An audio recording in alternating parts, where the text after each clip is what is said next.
Who doesn't love a fluffy? Look at that birdie kitty. Look at the birdie kitty. She's so pretty. She's so pretty. No, other way.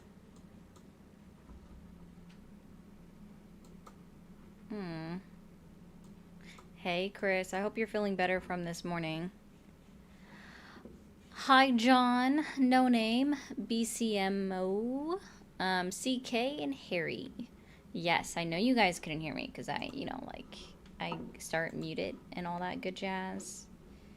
Activate. Why is that not working? Activate. I guess it helps if I actually hit the correct buttons, you know? Yes, we have the cat behind me. She's so fluffy. She's so cute. You guys have no idea how much I love my cat. She's adorable. Okay. Cat-eye. Oh, sorry, we shouldn't be looking at that part. Hey, Heath.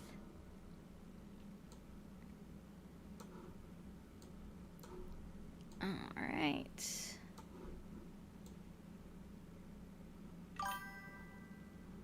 It's a tunic, technically, CK. It is a tunic. G'day.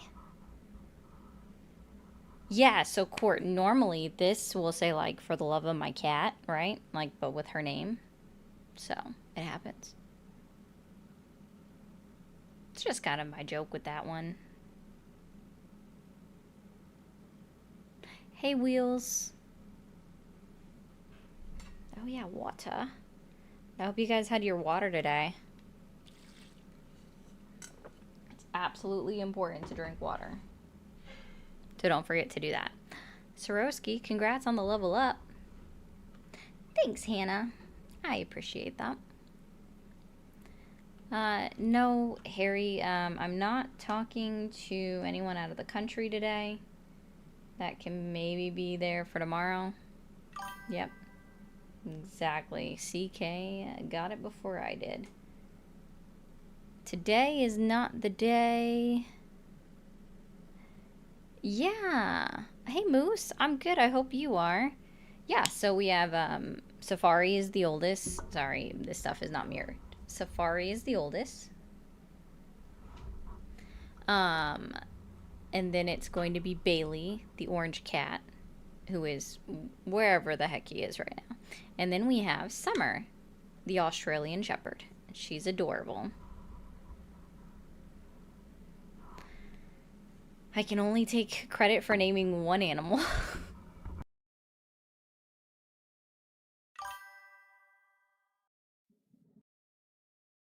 And the only animal I can take credit for is naming is Bailey. Safari was already named because I adopted her. And then, of course, Summer was named by Polly. So there's that.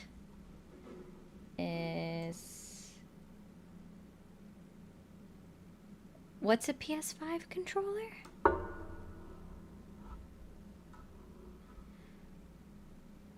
I don't. I have a PS4. I didn't have the chance to upgrade to a PS5.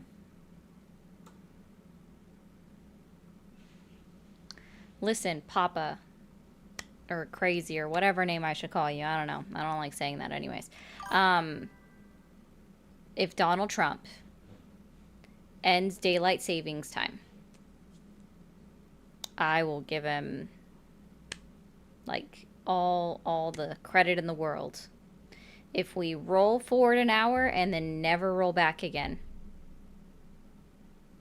No, I was looking for the controller to see what would look like a PS5 controller, Chris. It's not about not knowing what it looks like. I know what they look like. I was like, what looks like a PS5 controller? Because I didn't know. I did not know. Oh, you're good. Oh, that's cool, CK. I like that. Oh, that's also cool, Chris. I really like that. I don't know if we can do it, but I would love if on, oh, sorry, hold on TikTok. 1 second. I would love if on YouTube today we're able to get 5 new members. I think that would be awesome. I haven't gotten a new member in a couple of days, so I don't really talk about it enough for membership. So if we're able to do that today, that would be fantastic, and I would love that so much. Okay.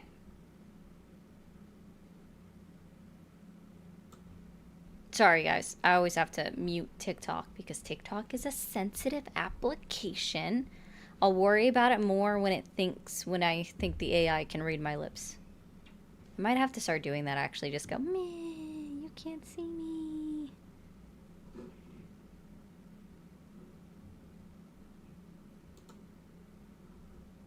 Huh. What a fake account. Well, that makes sense, Court. That's a classic. You know what I mean? Alright. Don't know. Oh, someone is already trying to call me today. My bad. Hi, how are you? Hi, how are you? Yeah, it's kind of what I figured.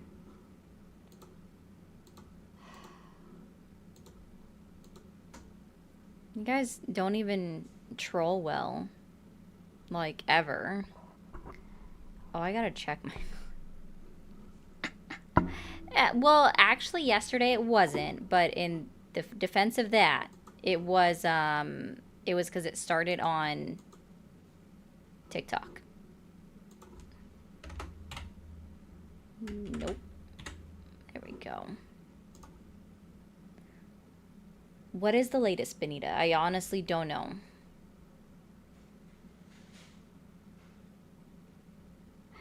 Oh, I'm sorry to hear that, BMC. So, like, I have PS2, PS3, PS4. I used to have a 360, and I used to have a Wii. We have a Wii now, and of course I have a Switch. Oh, thanks, someone. I appreciate that. And thank you, Chris.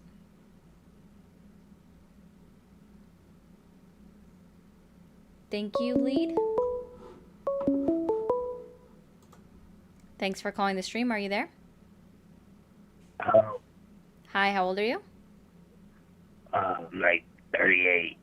Did you vote for Trump? No, I don't vote at all. What year were you born, by the way? I was born in 89. Good try.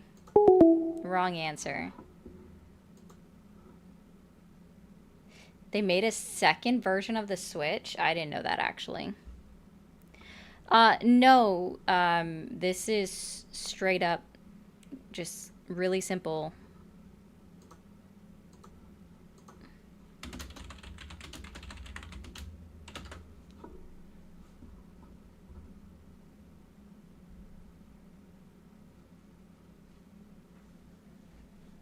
That's good music, gal. That's cool. That's funny, Paul. Thanks for calling the stream. Are you there? Yeah, I'm here. Okay. Can you hear me? I can. How old are you? I'm 19. Did you vote for Trump? Yes, I do. What year were you born? I was born in 2006. Okay. Do you still support him? Of course. All right. Can you stop the stream in the background or at least turn down the volume? Oh, yeah. Here, let me turn it down a little bit. But this is why I support Trump. Yeah, that's not going to work. Thank you for calling the stream. Are you there? Thank you for calling the stream. Are you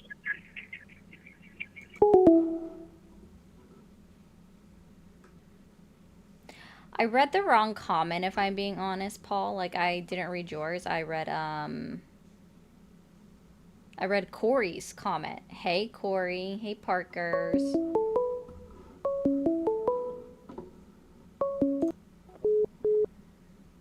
Thank you for calling the stream. Are you there?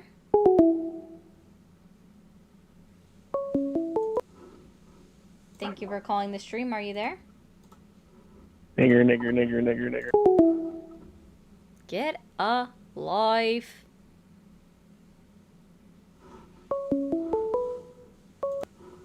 Thank you for calling the stream. Are you there? Oh, well, you hung up for yourself.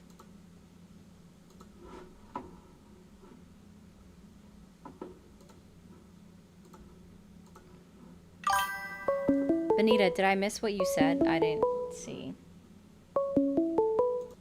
Thank you for calling the stream. Are you there? Yeah, Hi, how old are you? I'm 36. Okay, did you vote for Trump? Yep. Do you still support him? What's that? Do you still support him? Absolutely. Awesome. What's your main reason why? And thank you, Miss Dawn, for being a paid subscriber on TikTok.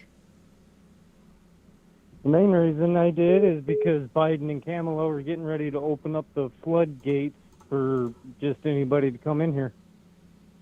Based off of what? Based off a no border policy. What's a no Hell, border policy? Kamala didn't even believe in state borders. Just say Harris. I think that'll just make it easier for you because you're addressing every other president by their last name, so we can just call all politicians by their last name. So be it. Yeah. Anyways, so what policy was like put in place in order for that to occur? Like, do you know the name of it?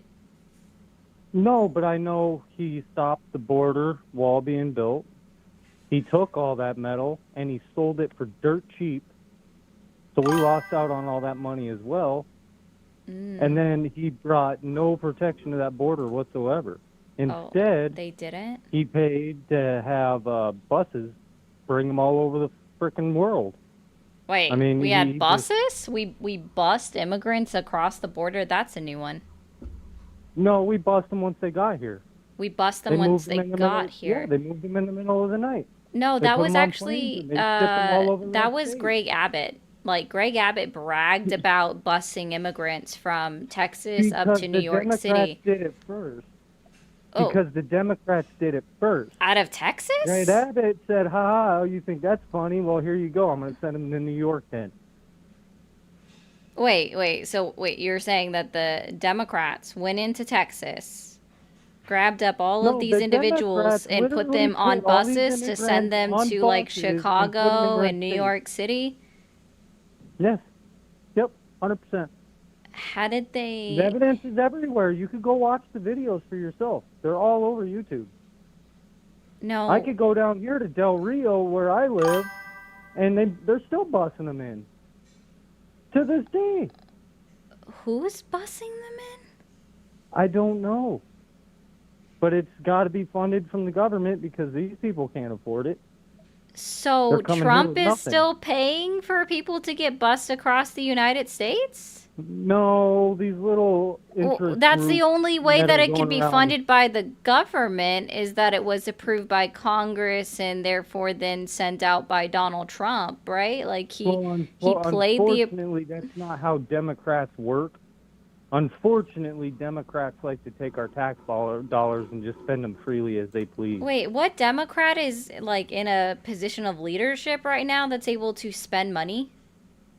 They all start little campaigns and stuff, and they start their little charitable groups, and then they get together with all their lobbyists, and everybody puts in money to move these people all around.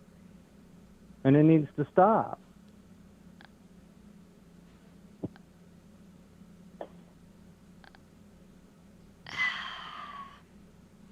So all of the immigrants that were like sent to New York City, were they legal or illegal immigrants?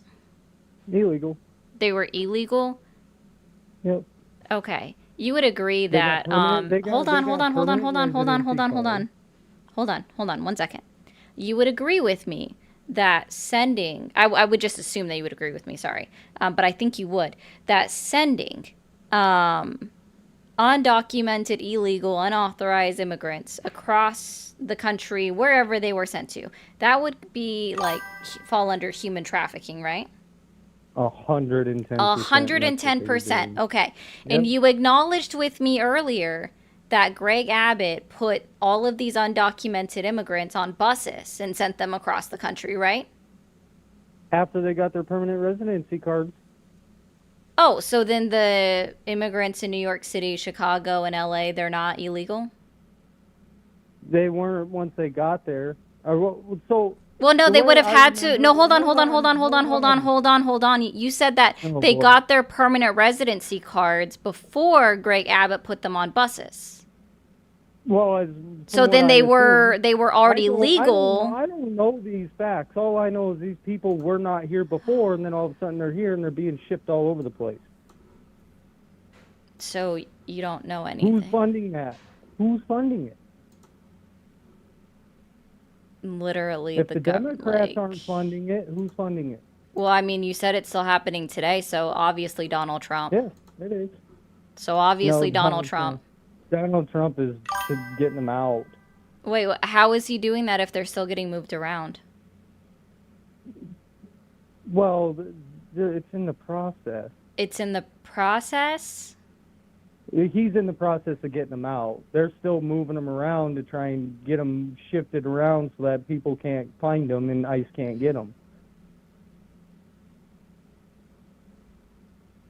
I have friends and stuff that work in these big food industry places. Hey, around buddy, I here, wouldn't and- normally tell this to people, especially not someone that like just found me, obviously on YouTube. But stop watching videos.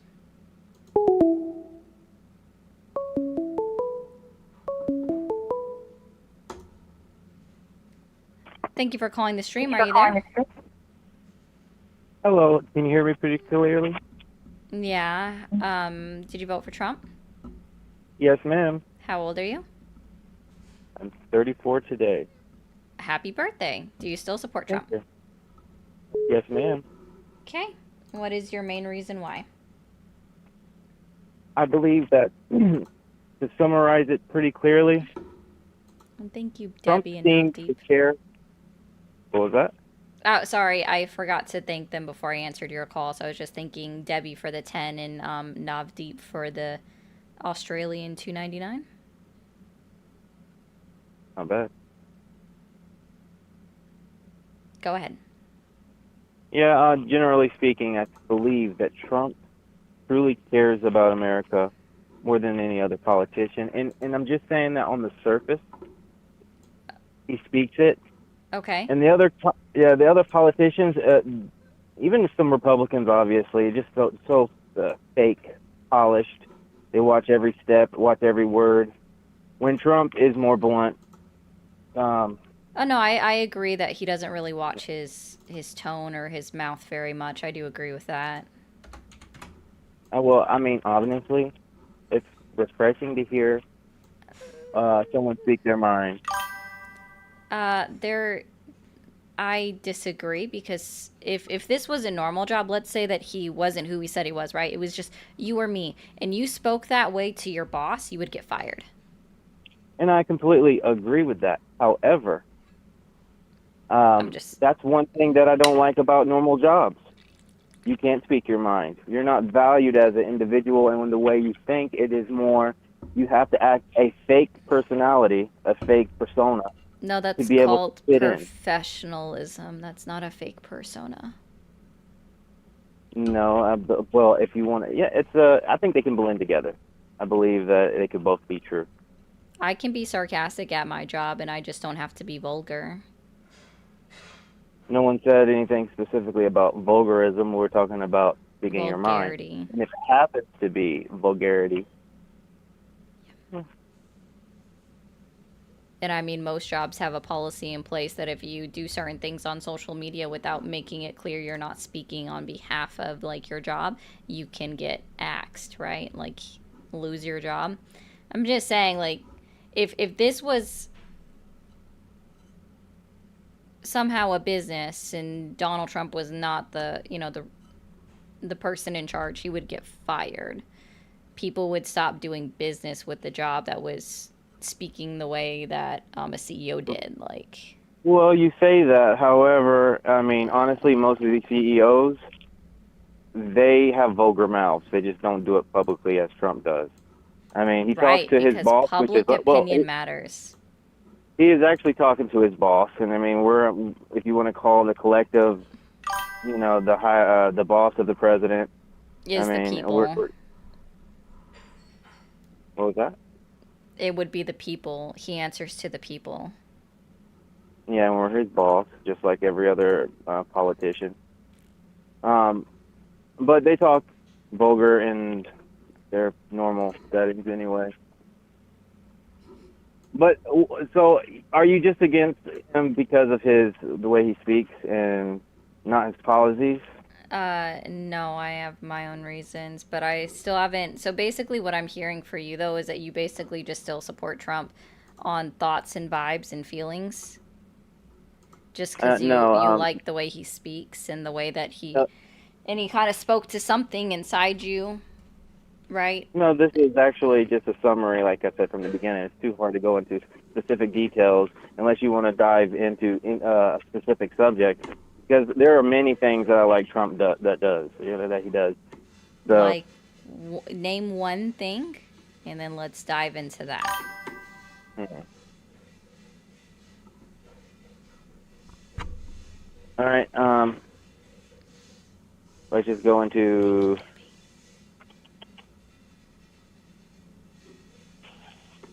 his DEI program, getting rid of DEI and basically leveling the playing field for everyone. Gotcha. So what is it? So he signed an executive order for that, right? Yes. Wait, I don't know. I'm not sure actually. Okay. Well, in this case, I'm telling you then. He signed an executive order in order to end DEI, right? At that level. And also, thank you, Debbie, for the 10. So what does an executive order do? And it's a top-down approach that is limited by certain implications that laws be immediately changed. No. So, Okay, so sorry. why are you asking me what an executive order is, if just to see if I knew or not? Because I need I mean, I to. get the gist of it. You sign an executive order, and something gets implemented.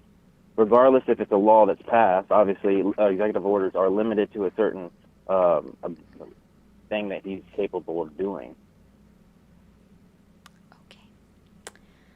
So the reason why I ask is because this is how I gauge how to approach the conversation and like how I phrase it and at what level I take it to. Okay. And yeah, guys on TikTok, don't forget to hit that red follow button up at the top. All right. So an executive order can only manage the executive branch or the federal government. It can't do anything about private entities. It can't even do anything about state or local governments. It can only effectuate at the federal level, right? Because it's Okay. not law. Good. It's basically just a policy or an idea. Mm-hmm. All right. Okay. So by him signing an executive order that doesn't affect us, because are you a civilian? Yes. And I assume you don't work for a government contractor? We assume correctly. Okay. So it doesn't affect you at the local level. Because your job might already not participate in any kind of DEIA programming at all. Can you maybe tell me what you understand what DEIA is?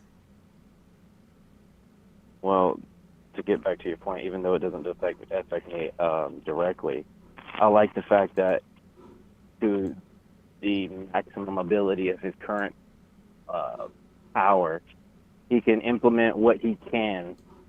Mm-hmm.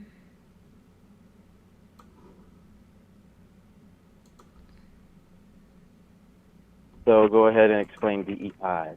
DEIA. Oh, DEI. No, I Yes. don't know. Yeah. So it's diversity, equity, inclusion, and accessibility. Mm. Right?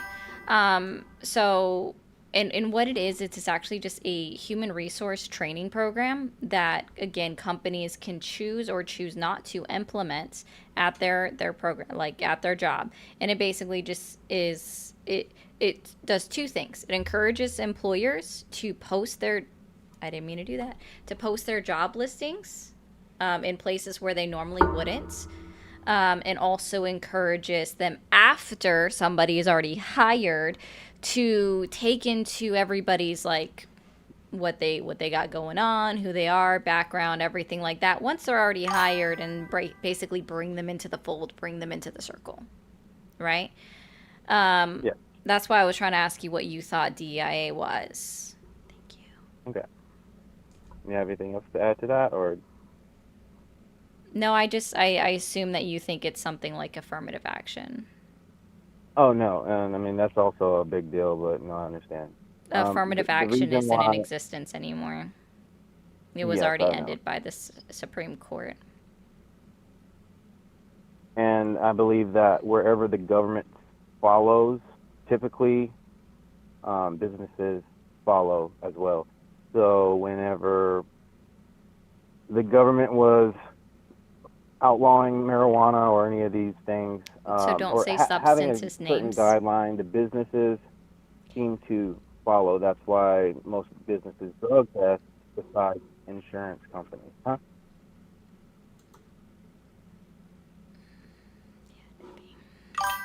I'm sorry. I seriously don't even understand what you just said, if I'm being honest.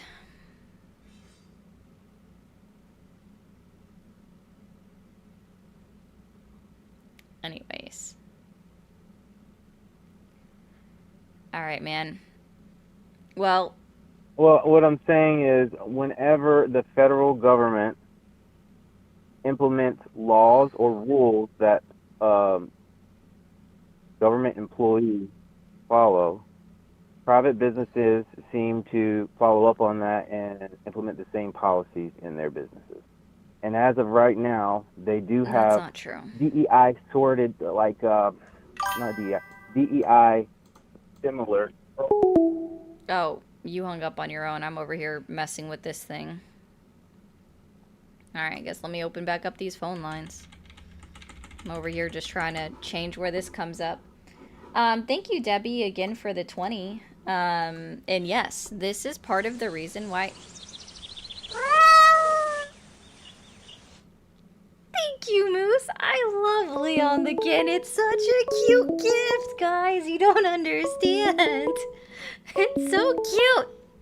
Thank you, Tara or Tammy, for the 10. Oh gosh. Thank you for calling the stream. Are you there?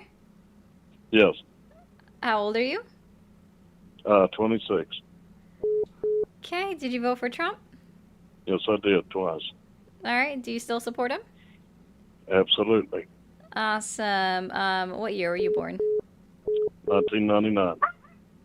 Okay. What is your You asked me my age twice. Well, so I ask it out of order because I have a lot of kids that call in that are just, oh, and Bill, thank you for the giraffe, that are just not prepared for being asked out of order. So I understand. yeah, there's a lot of Okay. kids that call in because their parents haven't showed them how to play games or go outside and play or guess or something. Or they're Okay. letting them get parented by YouTube. I don't know which one it is. So. Yeah. Well, I mean, it's understandable. You know, there's a lot of bad information out there.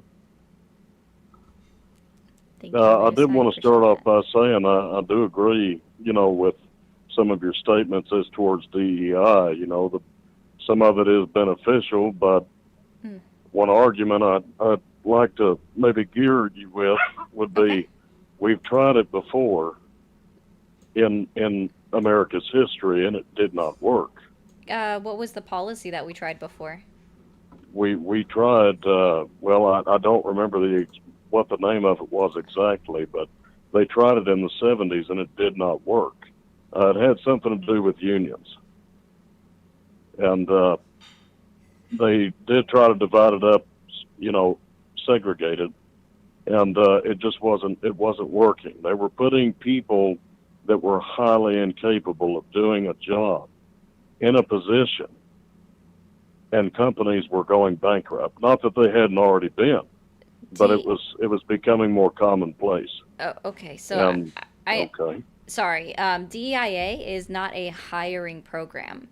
current DEI, I understand what it is. I worked for a company. You know the company Dutch Post. Nope. Okay, But that's okay. You don't DH, have to go into it. It's fine. DHL. Okay. Oh, okay. Right. Okay, Dutch Post. They used that program, and they had no problem admitting that. I mean, it was all over their billboards. It was all over their website. It was in their warehouses. I know I worked for them, and they were putting people in with, I mean, just bad criminal records. And I've worked at companies that had it and did not have it, and I've seen a difference. And I know you're going to ask this question, so I'm just going to answer it right off the bat. Um, the main reason I voted for Trump and the main reason I still support him is because I live in a border state. I'm from the state of Texas. I appreciate my safety and the safety of my family. And where I live, we have a huge problem with cartels. Okay. Okay. So I'm more concerned for the safety of people in general, no matter, I don't care what their color is. I don't care if they're queer. I don't care if they're straight. It doesn't matter. We have to look after what's beneficial for the whole of people everywhere in this country that were born here or that came here legally. We have to worry about their safety. Now, there's criminals within, too, but we don't need any more than we already have. And you will get 9 times out of 10, for every 5 people that crosses the border, 2 of them have a criminal background. That's a statistical fact. From where? Do some research. I mean, you could look at Reuters. Reuters has got it. NPR has got it. Okay, so And these if I are do and Reuters, NPR. I never liked NPR because I thought they were super left biased. Record. But Interesting. Can't find anything that 2 out of 9 immigrants have a criminal record. well, you probably can't right now, and I didn't say 2 out of 9. I said 2 out of 5. 2 out of 5. Okay, we'll Right. update that, and let's see. National Bureau of Economic Research reported that immigrants were 60% less likely to be incarcerated than native-born citizens.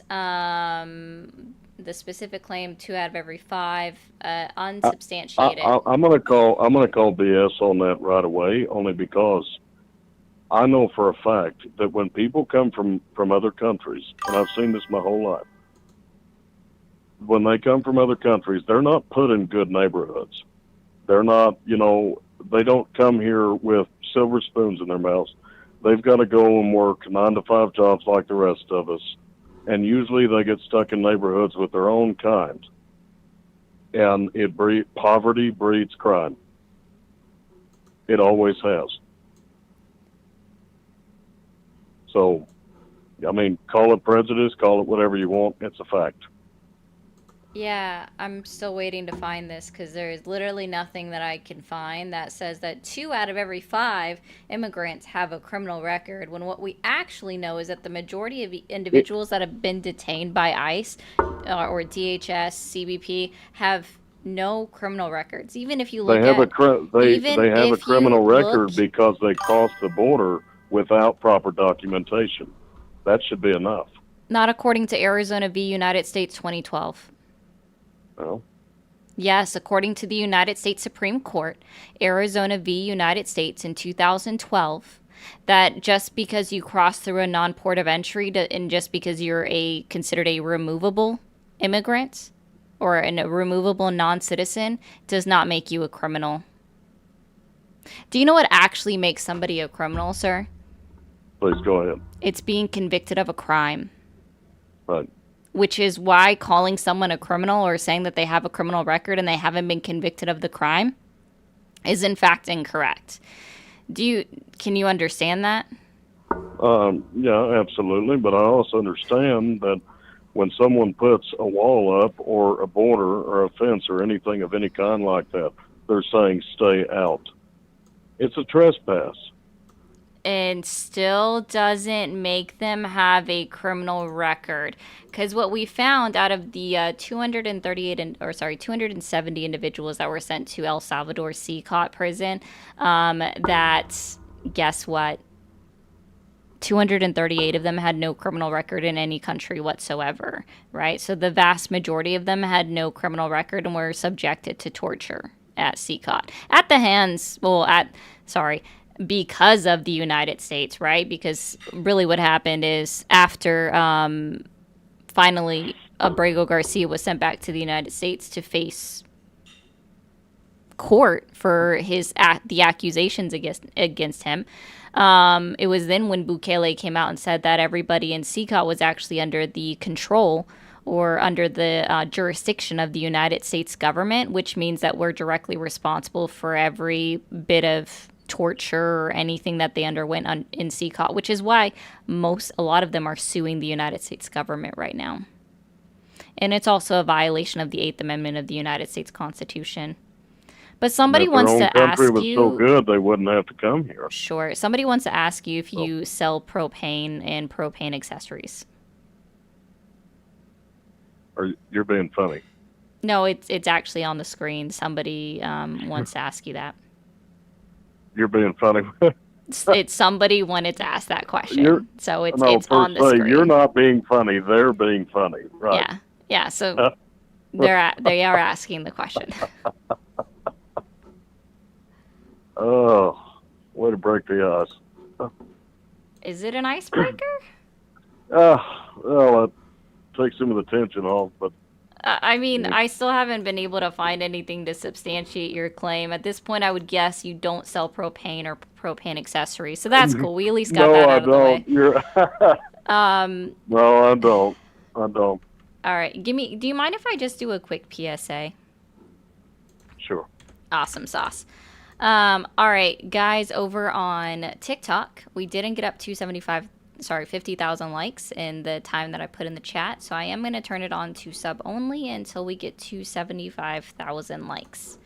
And don't forget to hit the follow button, and everywhere else, do the same thing. Okay.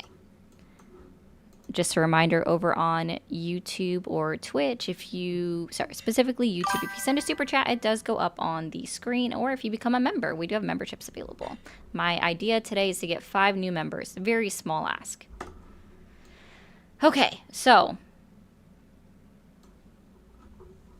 what else, sir? Well, no, I mean, just overall in general, safety has always been my biggest concern. I'm sure you probably assumed or figured this out by now. Me and Trump see things quite a bit alike. That's odd.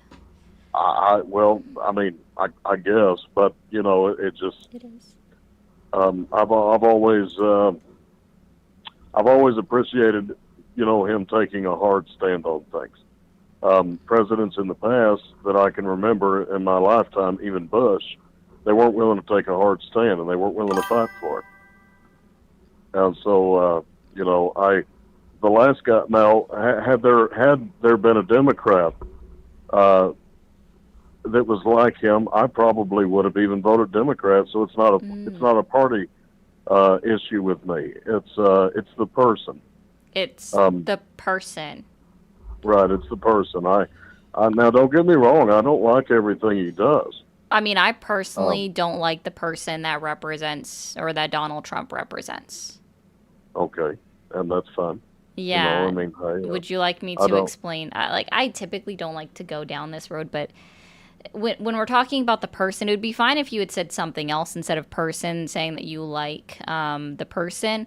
I don't like anybody that has been convicted of falsifying business records. He wasn't convicted. He was convicted. No, and here's that false information. You are considered convicted when the jury hands out their determination. Their verdict is the conviction, especially in New York court, right? That is the conviction. And then you are sentenced by the judge, which he was sentenced by the judge and basically just got no jail time. That's all it was, right? There's he was convicted. He is a felon. I don't care about the felony part. I just don't like the idea of somebody that actually falsified business records and used campaign money to hide it, right? Because he was being investigated by the FEC, right? That was one of the the charges, one of the options that the jury had to choose from that was a predicated crime. That's what it was. Well, see, what In got furtherance me was of another he was the crime. only I one also, that they were doing that to.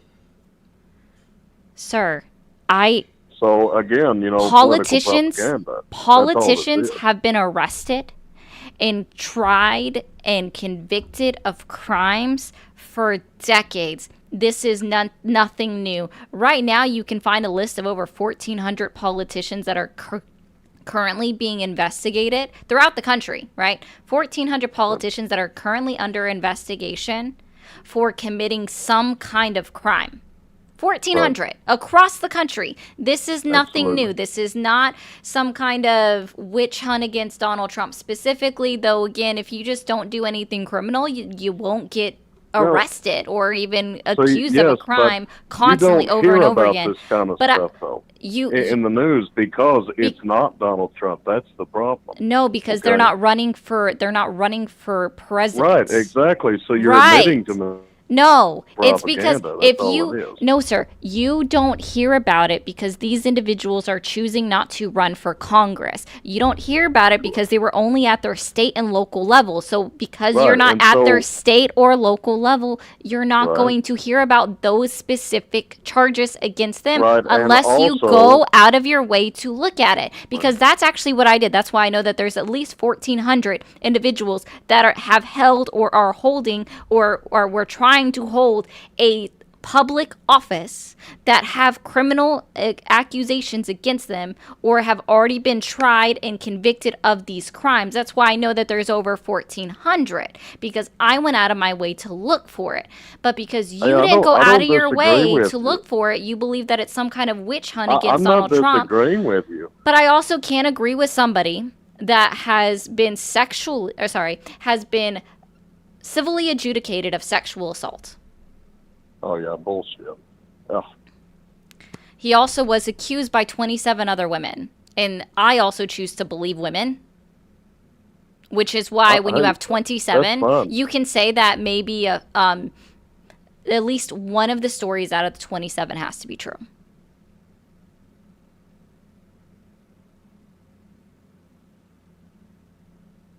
So I don't agree with somebody that commits rape and then not only commits it, but also brags about it to other people. And they get to just wash it away with calling it locker room talk, which is disgusting. We can all make comments about his persona, the things he said. You said you liked him as a person, sir. But one thing, you specifically said you liked him as a person. Thank you, Tommy. Can I get a word in it? Can I get a word in it? Can you acknowledge that you also said that you liked him as a person? I do. Yes, I agree. I like Donald Trump. But me and you agree on this. You even said it, and everybody heard you say it. People only attacked him because he was running for a political office. No, so that tells me something. That's not what I said. You said you only heard about. No, I didn't say that. I didn't say it, and I did not say that at all. I said you said we only. And I think it's on live stream, hold so on, we're all going to go hold back on, and buddy. watch it. Hold on 1 second. What you said is that. Yeah, it's because, we only heard about Donald Trump. We didn't hear about the other ones. And I said, yes, because he was running for president of the United States. So it was on national media. That wasn't saying that they only went after him because he was running for president. It's that the media blew it up disproportionately, which shouldn't have happened. Because that's what they do. That's what they do when someone that they don't like is running for a political office. Sure. This is a man, just in my opinion, just an opinion. I'm not stating it as a fact. In my opinion, I have never in my life seen anyone more battered by the media. And that's why you voted for him, right? And half the time, even Fox. Well, see, I never trusted the media growing up. I was taught, we were taught not to. And so even Fox, I'm weary of Fox. Always was. Okay? So I know when they have a problem with him, obviously they're lying. They've always lied. It's propaganda. It's what socialist states do. They have to program people's minds. And that's what they're there for. Politicians keep them in their back pockets so that they can ruin political candidates of the opposition. And it didn't work this time. Sure. That's it. Yep. Why not? Well, hey, I hope you have a good night, okay? You too, man. All right. Goodbye. Okay, bye. Oh, unbelievable. Thank you for sending out 5 gifted members on the Red app. I'm sorry. I appreciate that so much. What question was asked or stated about the cartels? Because I must have missed that, Gulieg. Sorry. I must have missed that. But thank you for the $1.99. But thank you, unbelievable, for... Thank you so much. I appreciate that, guys. Really quickly, before I take the next caller, I'm going to mute on TikTok for a brief moment. So just a friendly reminder, we are streaming on Twitch and we are streaming on YouTube. If you are on Twitch, we do have subscriptions available. If you have an Amazon Prime membership, you can actually subscribe for free for 1 month. Over on YouTube, we have super chats and memberships available. If you become a member or send a super chat, it does go right up on the screen. And just so you guys know, like, you guys are commenting so much, it's hard to keep up with your comments. So this is the best way to get me to pay attention to it. And I don't mean that, like, in a bad way. But don't forget to hit that subscribe button over on YouTube. And if you hit subscribe, be sure to turn on notifications so you know when I go live. Same thing over on Twitch. Turn on your notifications after you hit follow. All right, back over on TikTok, guys. Let's go ahead and get up the likes to 100,000. I appreciate you guys. There's 445 people watching me on TikTok. Don't forget to hit that red follow button up at the top. After you hit follow, don't forget to send your heart me. Let's see it rolling. And don't forget, guys, if you so can, hit that subscription button over here and enter into the contest. Well, we are going to open these phone lines back up. Let's see who else we can have a conversation with.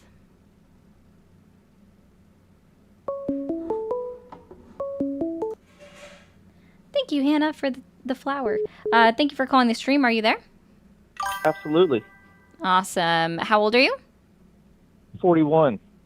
Did you vote for Trump? Absolutely. Twice. 3 times. Okay. And you still support him? Heck yeah. What's your main reason that you still support Trump? Oh, let's see. A stronger military. Recruitment numbers are through the roof. Normalcy. Let's see, the border. I mean, I can go on. And plus, when we are given Kamala or Trump, Just say Harris. Let's just make it a standard to address politicians with their last name, because that's always been the case. Oh, what a waste of time. You knew who I was referring to. No, it's just a statement. You deflect everything, and you're very combative to all of your callers, and you're just really, you have a really nasty demeanor. And I'm surprised you're getting this much attention. And I really wish you could find happiness, because you come across as being just miserable day in and day out, and you use your YouTube channel to vent your everlasting frustrations. It's really sad, and it's going to be a long 4 years, and it's people like you that is making the left implode on itself. Okay. Thank you, Greg, for the fruit, friends. That's cute. I like that little gift. So how long have you been watching my channel? I ran across you the other night, and I couldn't.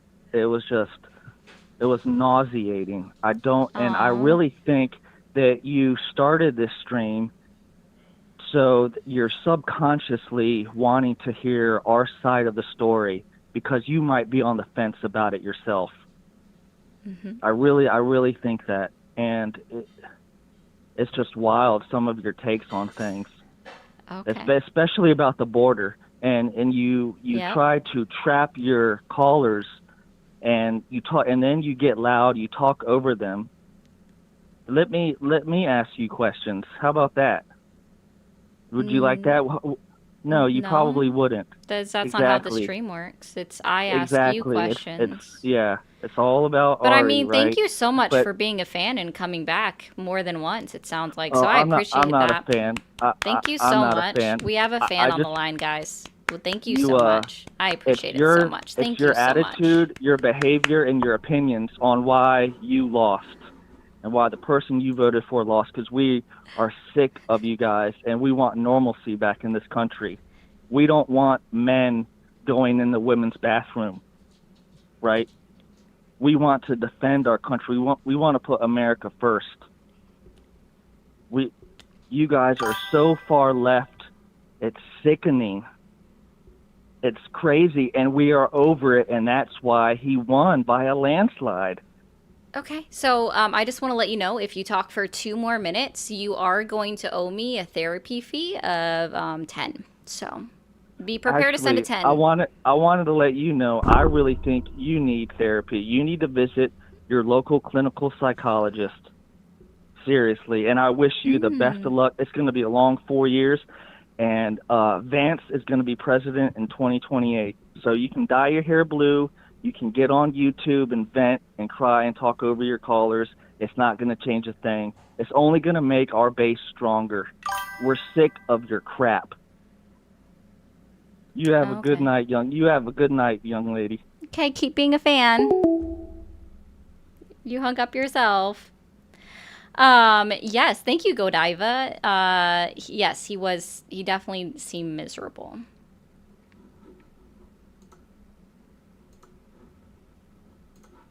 I was literally like going like, "You're awesome. Try to catch me riding dirty." I was like, yes, he did. He did, Godiva. He needed his psych meds. And thank you for the 2 jewels, Snide.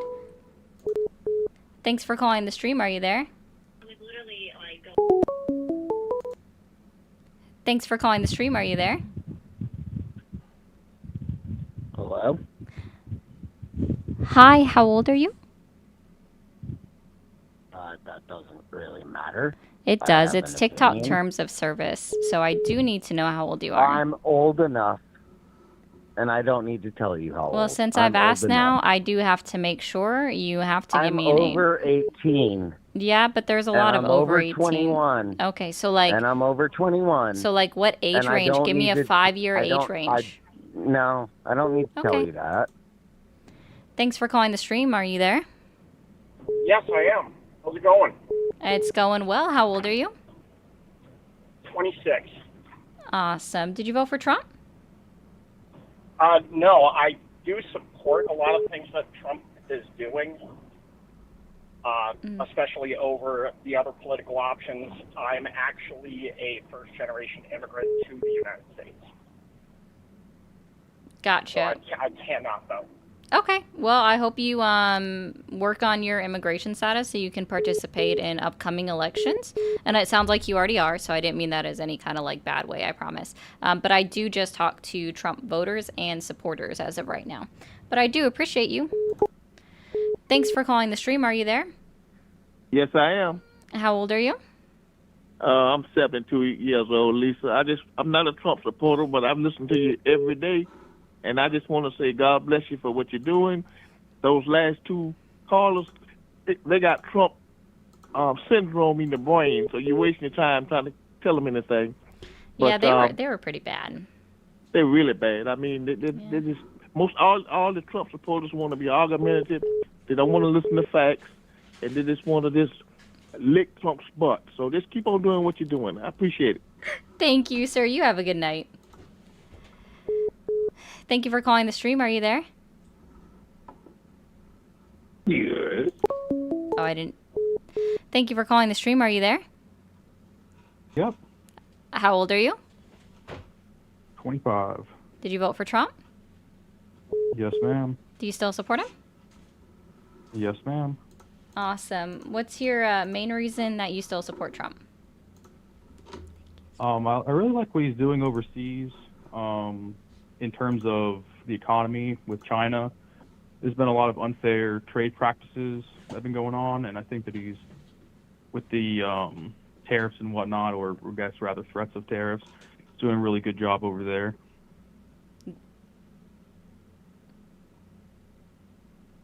So just tariffs good? No, I would say just leveling the playing field for manufacturing in America with foreign, I guess the foreign manufacturing, which I guess the main one would be China, and we're moving towards India at the moment. I would personally say that the best way to encourage manufacturing in America is to subsidize or give more incentives to companies to open up new manufacturing, as opposed to starting on tariffs, which, do you happen to know who pays for the tariffs? Well, I Who believe pays the that upfront the cost of country, it? Sorry. the upfront would be, I mean, I guess that'd be us because they'd have to increase the price of it when they come to send it over. Okay. Were you going to say it's the... Who were you going to say paid it before I said that? I was going to go with the supplier because, I mean, they have the import Oh. tariffs, they have to pay that, but I mean, that would just increase the price of the product overall, which would just come back to the buyer. Oh, actually, it's the importing company that pays for the tariffs. So, for example, Okay. I'm not going to be correct on the exact percentage, but let's say it's a 35% tariff on China. And Yep. let's say John Deere imports a piece of steel from them. I'm just going to use something random, okay? Yep. It's John Deere in this scenario that is paying that 35% tariff on the import. It's not the country, it's not the supplier, the person selling it to John Deere. It is John Deere pays the United States a 35% tariff on the incoming good. So So the I'm- reason sorry, why sorry. no, this is just, I'm sorry, this was just to continue my point, right?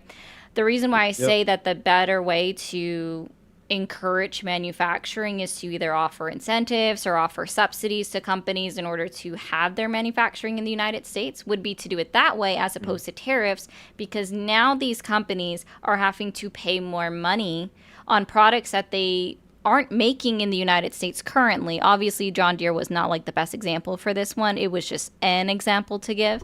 Yeah.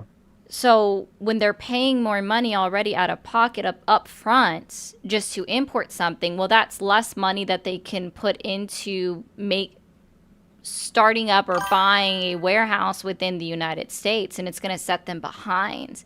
So that's why I say that it would have been better to invest into the market or the manufacturing itself, whether it's offering them incentives for opening up a new plant, tax deduction, whatever, instead of doing tariffs first, because it's going to set them behind on manufacturing. Yeah, I can definitely see that. I guess my thing is, so you offer the governments to offer these incentives to, build these plants and whatnot. I mean, the thing that comes up as an issue is the offset of work labor. So, like, America was a major manufacturing powerhouse in the late 90s or mid and early 90s, and we lost all of that. So to It was get us back longer up than to that.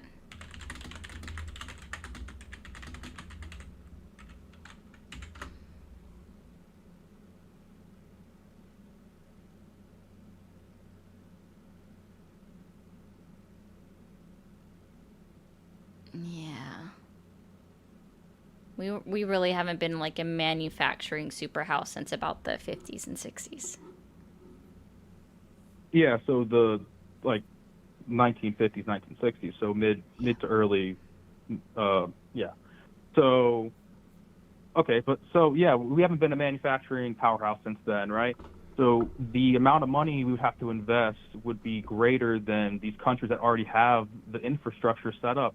So if we were to try to offset that with incentives, I mean, that's great and all, but then you get down to the labor cost because, like, paying Americans, a living wage to manufacture items at that same price that they can be manufactured overseas it's just not even like possible. Like, it's people overseas aren't being paid. I mean, some people probably want, like, John Deere tractors, right?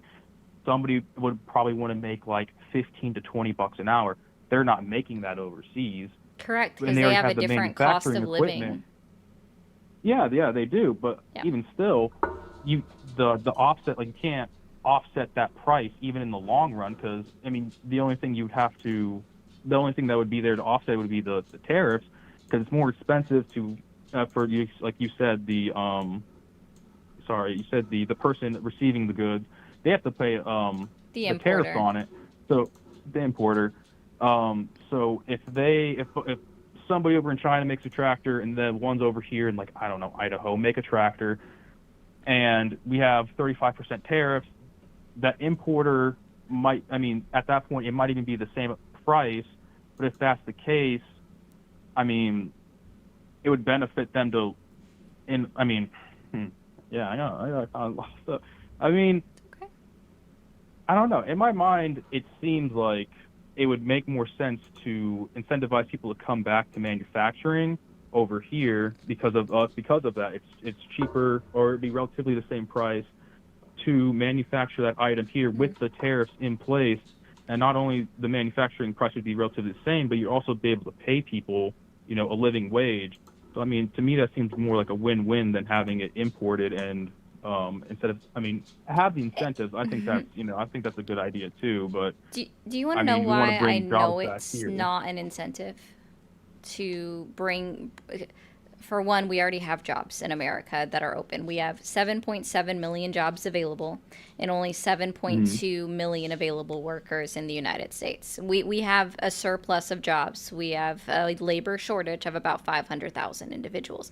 And this isn't taking into account the deportations that are occurring or anything like that. This is just taking into account the jobs that are available versus American citizens that are considered unemployed and able-bodied in order to work, right? So we have a surplus of jobs available and a labor shortage to fill them. So we haven't lost these jobs to other places, okay? That's one thing.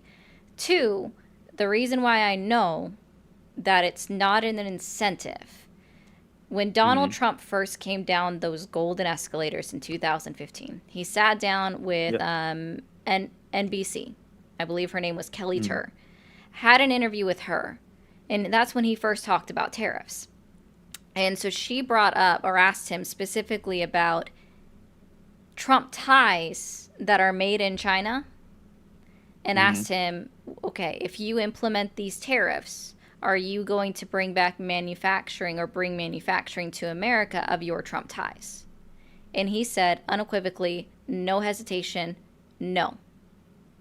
Because it's still cheaper to have it produced internationally than to move it back to the United States of America, because you need the infrastructure, you need the manpower.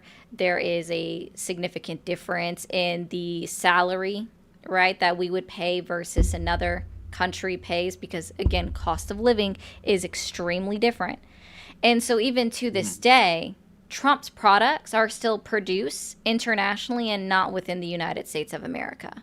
Even his MAGA hats are produced in China. The Bible that he made and is selling is produced in China. So Donald Trump is a prime example of the fact, and Trump Industries are a prime example of the fact that tariffs do not bring them back to America.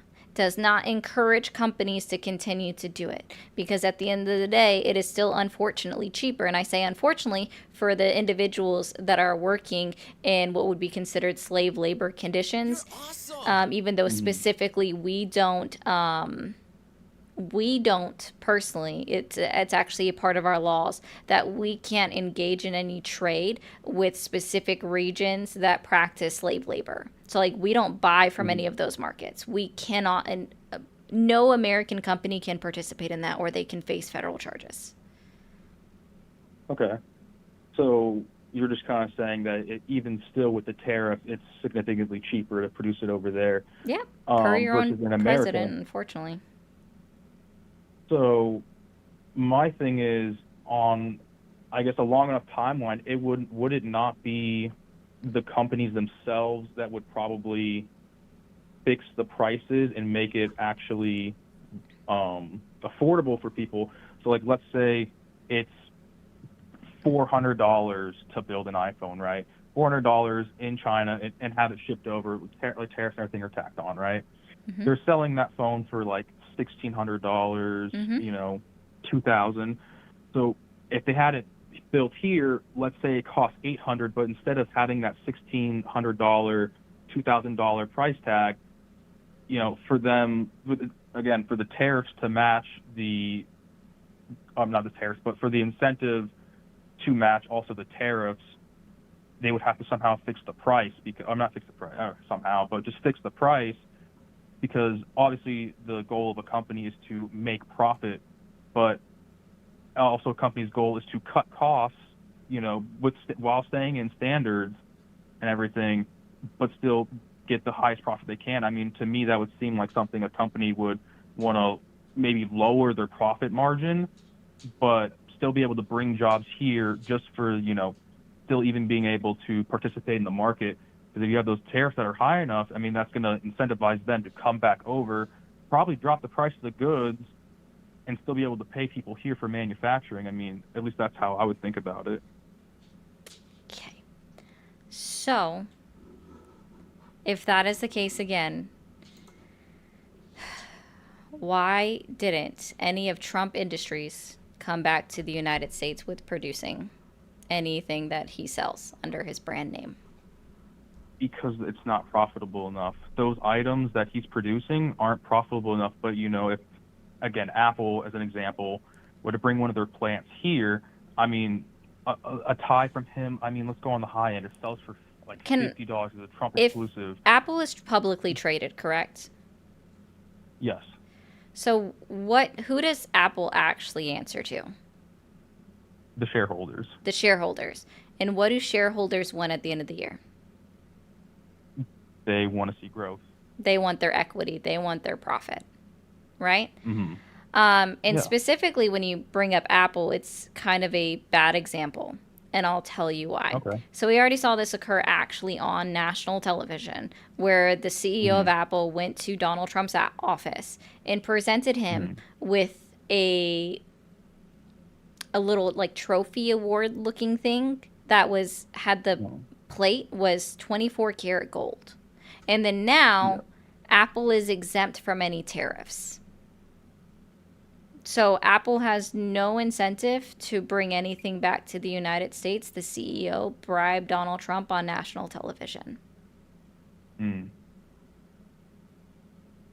mean, again, I was just using Apple as an example. I mean, if you want to use the John Deere tractors as well, I mean, to me, eventually the tariffs, I mean, which would catch up and close the profit margin, and I mean, and if you also throw out those incentives like you were talking about before, that would bring back manufacturing and jobs here. Do you want to know? know? You're saying there's a labor shortage and whatnot, but I mean, there's a difference between a job and a job that you can actually that's worth working, and not saying that every job isn't worth working, but if you have a 35-year-old who needs to make a living, working for $10, $15, $10, $12 an hour at a gas station or fast food, although it might get them by, they can't really hope to, do anything more with their salary.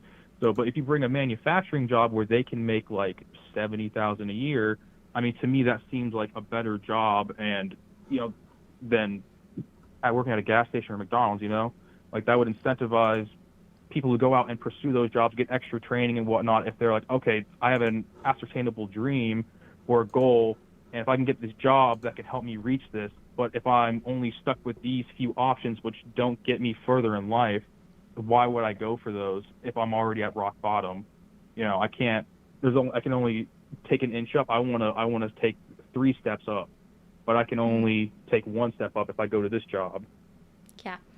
So inherently, you're already like wrong from the start, right? Like the biggest issue that we see for what people are arguing about Apple and them producing a phone for like $200, right?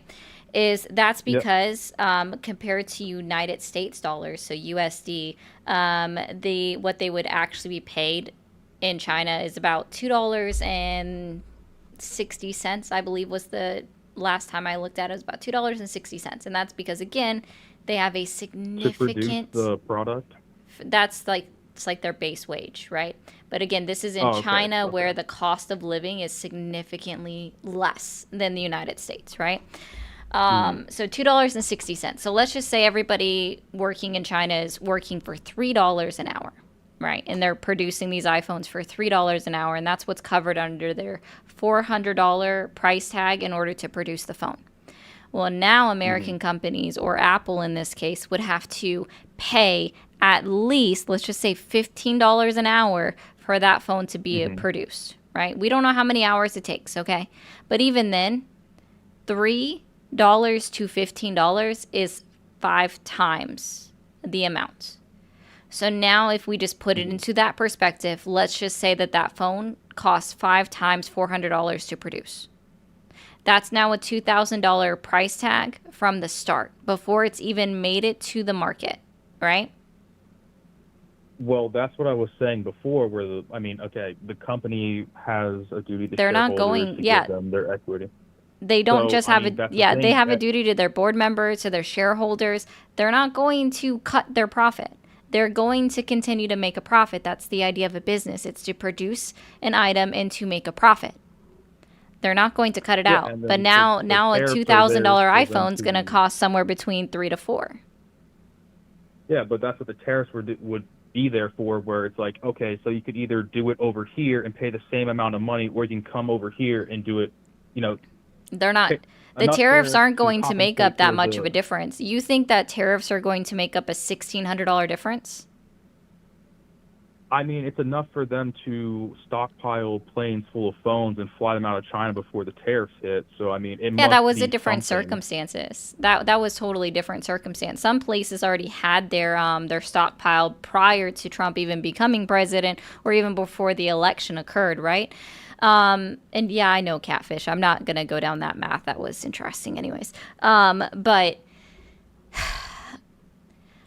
tariffs are not going to now make a $400 phone being produced cost $1,600. That's It's not already how math. $1,600. No, I mean, it you're would. saying it's not how math. That would have I to be mean- the difference between the scenario that I just gave you, between a $400 phone, like right now produced cost, to $2,000, which would be the estimated cost to be produced in the United States at a $15 an hour wage, estimated wage, right? Mm-hmm. The tariffs won't make up that $1,600 difference, where you're saying that the tariffs are going to catch up with the price anyway, so they might as well bring manufacturing back now. They won't, because what all they're going to do is pass that 35% onto the American consumer. They might not do the full 35, they might only do 30%, but that's still a 30% increase on the American pocket. So at the end of the and then day, when people stop buying it and they realize that people don't want to pay for this, and they realize that it's the same price or cheaper to manufacture here, if they have incentives in place, then they would move here, and the price would. There be are the, no the phone incentives. would be the price of that. Yeah, I'm but we were the saying one pushing give for people incentives, but there so- are no incentives. I mean, yeah, okay, so there's no incentives, but put incentives out on top of tariffs, and then you can bring manufacturing back. So,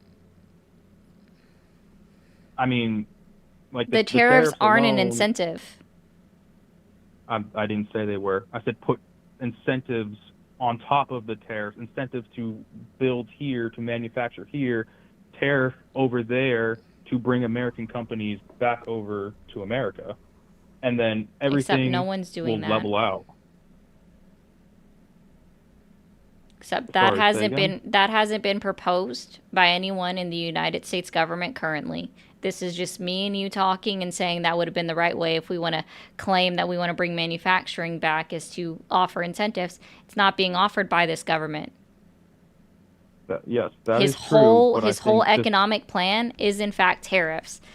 And the idea of you saying this too, like there are some things that we can't get in the United States, like the base materials. Like there are 3 base materials that are required in order to produce aluminum that we don't have in the United States, and so therefore we have to import it from things. We also have materials that are absolutely necessary for car batteries that we can't get within the United States. So we have to import things. When we're talking about tariffs, especially blanket ones like Donald Trump keeps talking about putting on all of these countries and all of these companies, like that's not going to help him, right? So, and for the person in the comment that just said tax incentives to get enough like corporations, I'm talking about specifically a tax incentive or maybe a tax write-off that if companies open up a new plant and show proof of it, that then they can get an incentive. But that wouldn't be until the end, right? Even with the way that I'm phrasing it. So it still wouldn't incentivize them to start because it costs money up front to do it. The point is there's, yeah. It wouldn't. It wouldn't really have that, right? There's a potential that it could, but again, this is me saying it, and no one in the government is saying it. What the government is actually saying, specifically Scott Bessent and Donald Trump are saying that the tariffs are here to stay, point blank period, that they are not going away anytime in the next 4 years. So even the idea that these are being used as some kind of a negotiation tactic are incorrect, because a negotiation means that you come to an agreement at the end of the day, and then it either goes down to a minuscule amount, so like a non-existent amount, or it goes away, right? Because you've reached an agreement, reached a free trade agreement, and that's not happening. They're not doing it. I mean, Scott Bessent says they're here to stay, and that's the Treasury Secretary. And kind of what I was trying to go on about before is that, so right now we're at the tariff stage. I mean, it's not even a full year. So although they haven't publicly said anything, I mean, from what is economic, I mean, this is all just speculation. CPI is up. Consumer Price Index is up. Okay, but that doesn't, that doesn't change my idea of, so we're on stage one. We're not even a year in. Tariffs are, we're bringing in revenue. Even though consumer index is up, we're bringing in revenue. They've already said that we have been, and there's the numbers for it. And this could be phase one. Like, we don't know what. I mean, the one thing about him is that he's extremely unpredictable, and that's what a lot of people don't like about him, is that he's saying one thing, doing another. He has two other things happening in the background. I guess it's just phase one. So who's to say that there aren't incentives and these tariffs are just step one? And again, we were talking about iPhones, right? These base metals, this. So although that's a high level of manufacturing and we haven't even hit the base level items required to build these things, with tariffs, incentives, whatever it might be, we get to that lower manufacturing. You have to start from the bottom to get to the top. I mean, building a phone isn't the easiest thing in the world. So you start off with aluminum production as one thing that brings more jobs with a livable wage, and then you have Apple has an ability to put a plant here because now we have all the base materials to do the things that we need to do, or have the materials ready for them to use. So I mean, although I use the iPhone as an example, that's a high level of manufacturing. I mean, it's probably going to be stuff on like the lower level, like saying aluminum.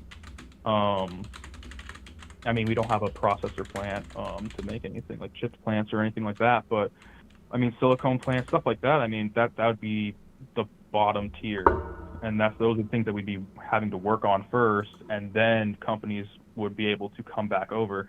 And I mean, I could see that in a 4-year span. I mean, we're not even a year in, so I mean, I can't really say much, but we have a lot of money coming out from foreign investors. I mean, what was it, Qatar gave us like, I don't even know, it was like $2 billion, some shit. And hold on, Qatar. What is their GDP? What is their annual GDP? Absolutely no idea. Yeah, it's less than $500 billion. Less than $500 million. So how on earth is Qatar investing $2 billion into the United States, which is 4 times, like 4? It still doesn't mean that that's their GDP, dude. Like this is why it's so. GDP, but... No, their GDP is important. It's a dollar amount, right? Like, so the United States GDP is like $27 trillion, right? So if you want to go based off that same logic, how the hell is it that we're $37 trillion in debt, right? Like, anyways, the point is, like, Qatar can't in any way, shape, or form invest $2 billion into the United States market because they don't have the capital for it. They have never had the capital for that. How much was their GDP, did you say? Like less than 500 million. less than 500 million, but they gave us a Boeing 747, which is about 400 million. So they just pulled that money out of nowhere. I mean, Boeing plants aren't around the world really. So where did they get this money for a plane? So, like I said, I mean, they have to have money somewhere. You give a $400 million plane to somebody, and that's more than. Because I think you're like, wrong. So here's why I think GDP? you're wrong. Hold on. Guitar. Give the U.S. You said $2 billion. I don't think that's right either. No. The Boeing 747 is like $400 million. So if their GDP's, I mean, let's say I'm aware of how much million, that costs. Sorry, I'm trying to look like. I'm trying to find the original claim of Donald Trump's, and I can't find the original claim, and it's not $2 billion anywhere. According to Donald Trump, that we have a $2 billion trade surplus with Qatar, which means that we are ahead on them. We just sold them $2 billion worth of arms to Qatar, according to the Jerusalem Post. So how did we sell them $2 billion worth of equipment? Because you have the wrong country. You have the wrong country. But you just said Qatar. Right, because you said Qatar, and I was thinking of another country. Qatar's GDP is $218 billion. So Qatar did not guarantee us any money here. So what was the country that you're thinking of? It's not Qatar. There is another one that has a very low GDP, but I can't remember it because this is... Oh, thank you, Matt. This is your claim, not mine. Who is it? I mean, I was pretty sure it was Qatar, but I mean, even still. Okay, oh yeah, that's a good point too. The royalty is the one that gave the plane, not the Qatari government. So the royalty had all the money to blow on making a plane. So even still, whether they, gave us, they bought $2 billion worth of stuff. I mean, we got $2 billion from them. Yeah, and I can guarantee you the things that we gave them aren't worth $2 billion. So we got $2 billion from them, a country that doesn't, I mean, okay, now we fixed it. They do have a higher GDP than 500 million. So we got money from somebody, from selling things that, I mean, normal business. We sold them a product and they gave us $2 billion. Okay. So we have extra, I mean, I don't know what the whole thing is here now. I do concede that I was incorrect saying that Qatar just gave us $2 billion, or they were going to give us or pledge $2 billion. But I mean, even still, we came away with $2 billion. So, I mean, that's one thing right there. I mean, we just got $2 billion.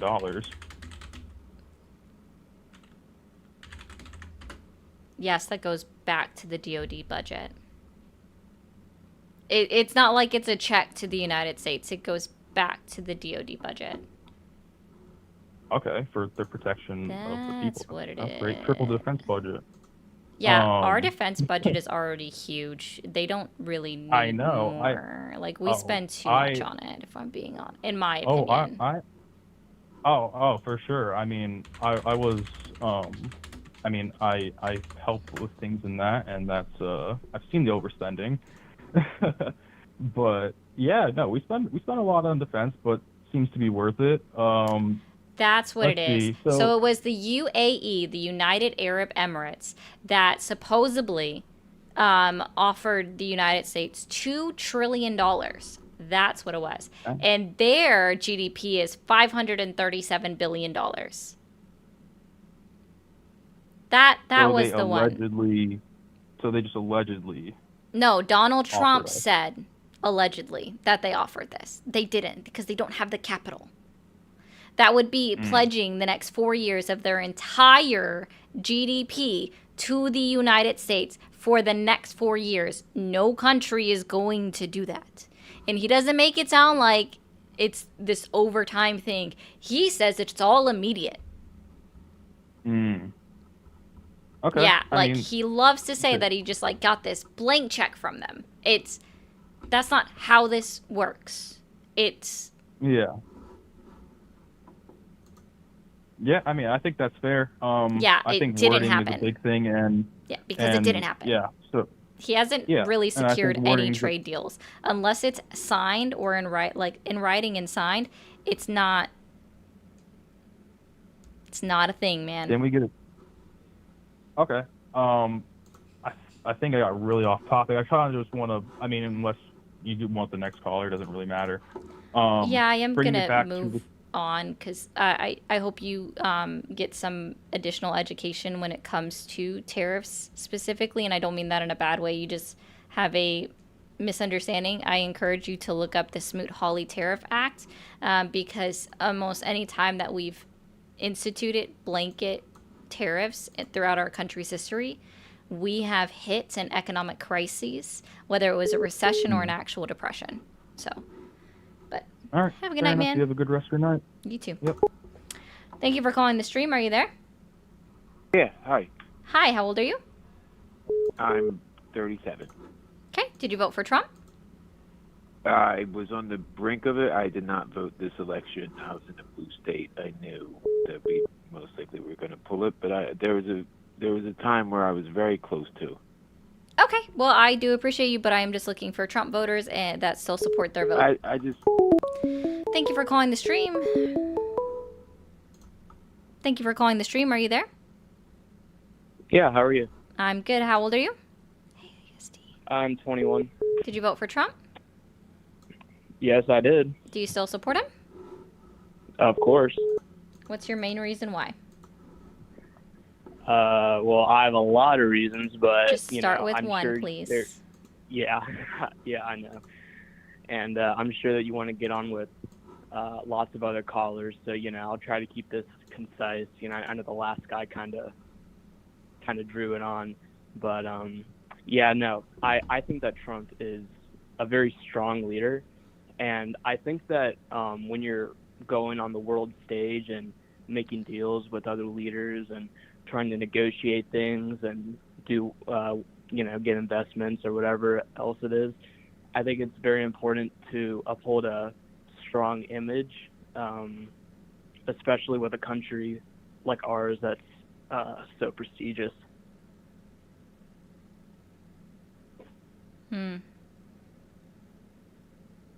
So a strong leader would be a subjective opinion that not everyone's going to have the same opinion on what that looks like.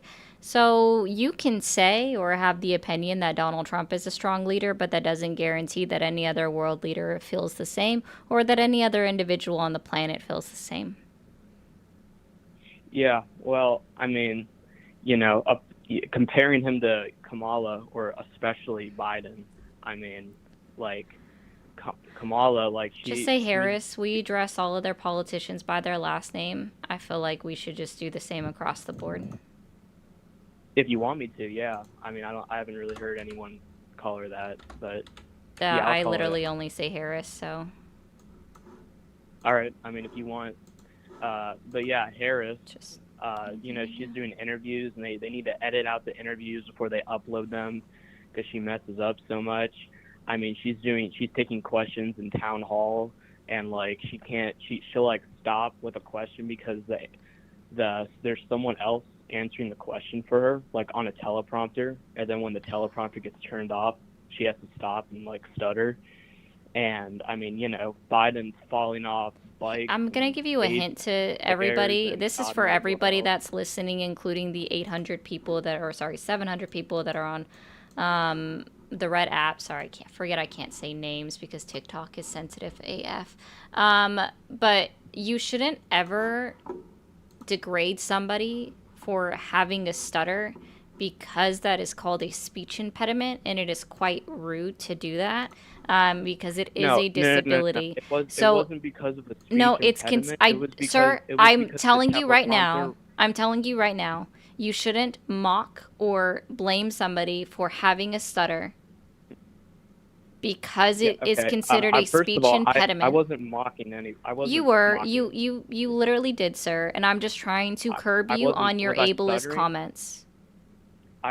I wasn't stuttering. No, I'm not saying you were stuttering. I'm saying that you were mocking somebody for having a stutter when you bring it up the way that you did. So all I'm doing is asking you to no longer or take that away from your idea of an insult of any individual that may have a stutter. Stutters come out for people for many different things. And if you want to talk about somebody losing their train of thought, you can look directly at Donald Trump. Can you remind me what his answer was when a reporter asked him how is he going to combat the rising cost of childcare? Yeah, can you remind me what I can't say that. What Harris's answer was when she was asked the same thing? And about the stutter thing, I wasn't trying to mock her. Okay, got it. So I'll just remind everybody what Donald Trump did.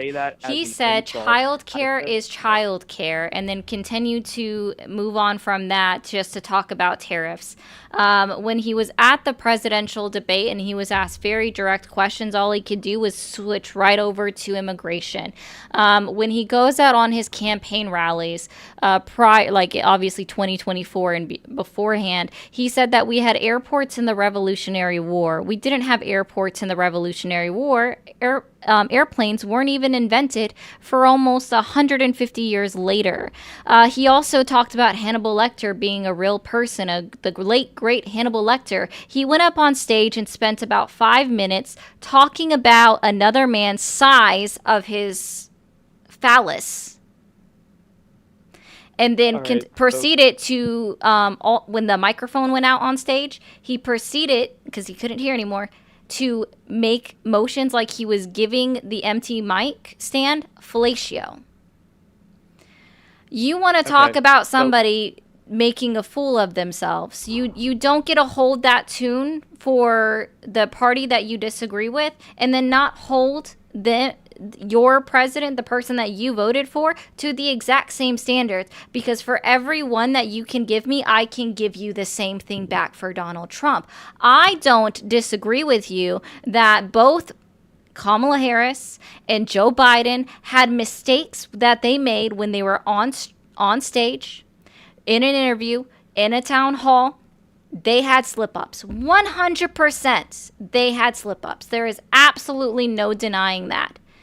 But if you can't say the same thing and acknowledge every single slip-up that Donald Trump says, and you can't say that that's also not word salad when you go on talking about tariffs and not addressing childcare in any way, shape, or form, then no, sir. You don't get to hold that tune about any other politician, especially when I'm specifically talking to you and asking you about why you still actively support Donald Trump and not why you voted for him. You can use all of that as an excuse for why you voted for Donald Trump, but not for why you actively support Donald Trump. And when it comes to you trying to talk about somebody not being a good leader because of your personal experience of watching them, that's a subjective opinion. So that's just your thoughts and vibes. I'm asking about why you still actively support Donald Trump. And if your opinion is just because of your thoughts and vibes on how he speaks and how he's potentially perceived on the world stage, then I have no reason to engage with you because you haven't done enough research to actually see what's occurring as that has happened since Donald Trump has been inaugurated as president of the United States. Yeah, so you were just It's a good talking... question, Fish. Sorry? So you were just talking for like 4 minutes and I didn't interrupt you.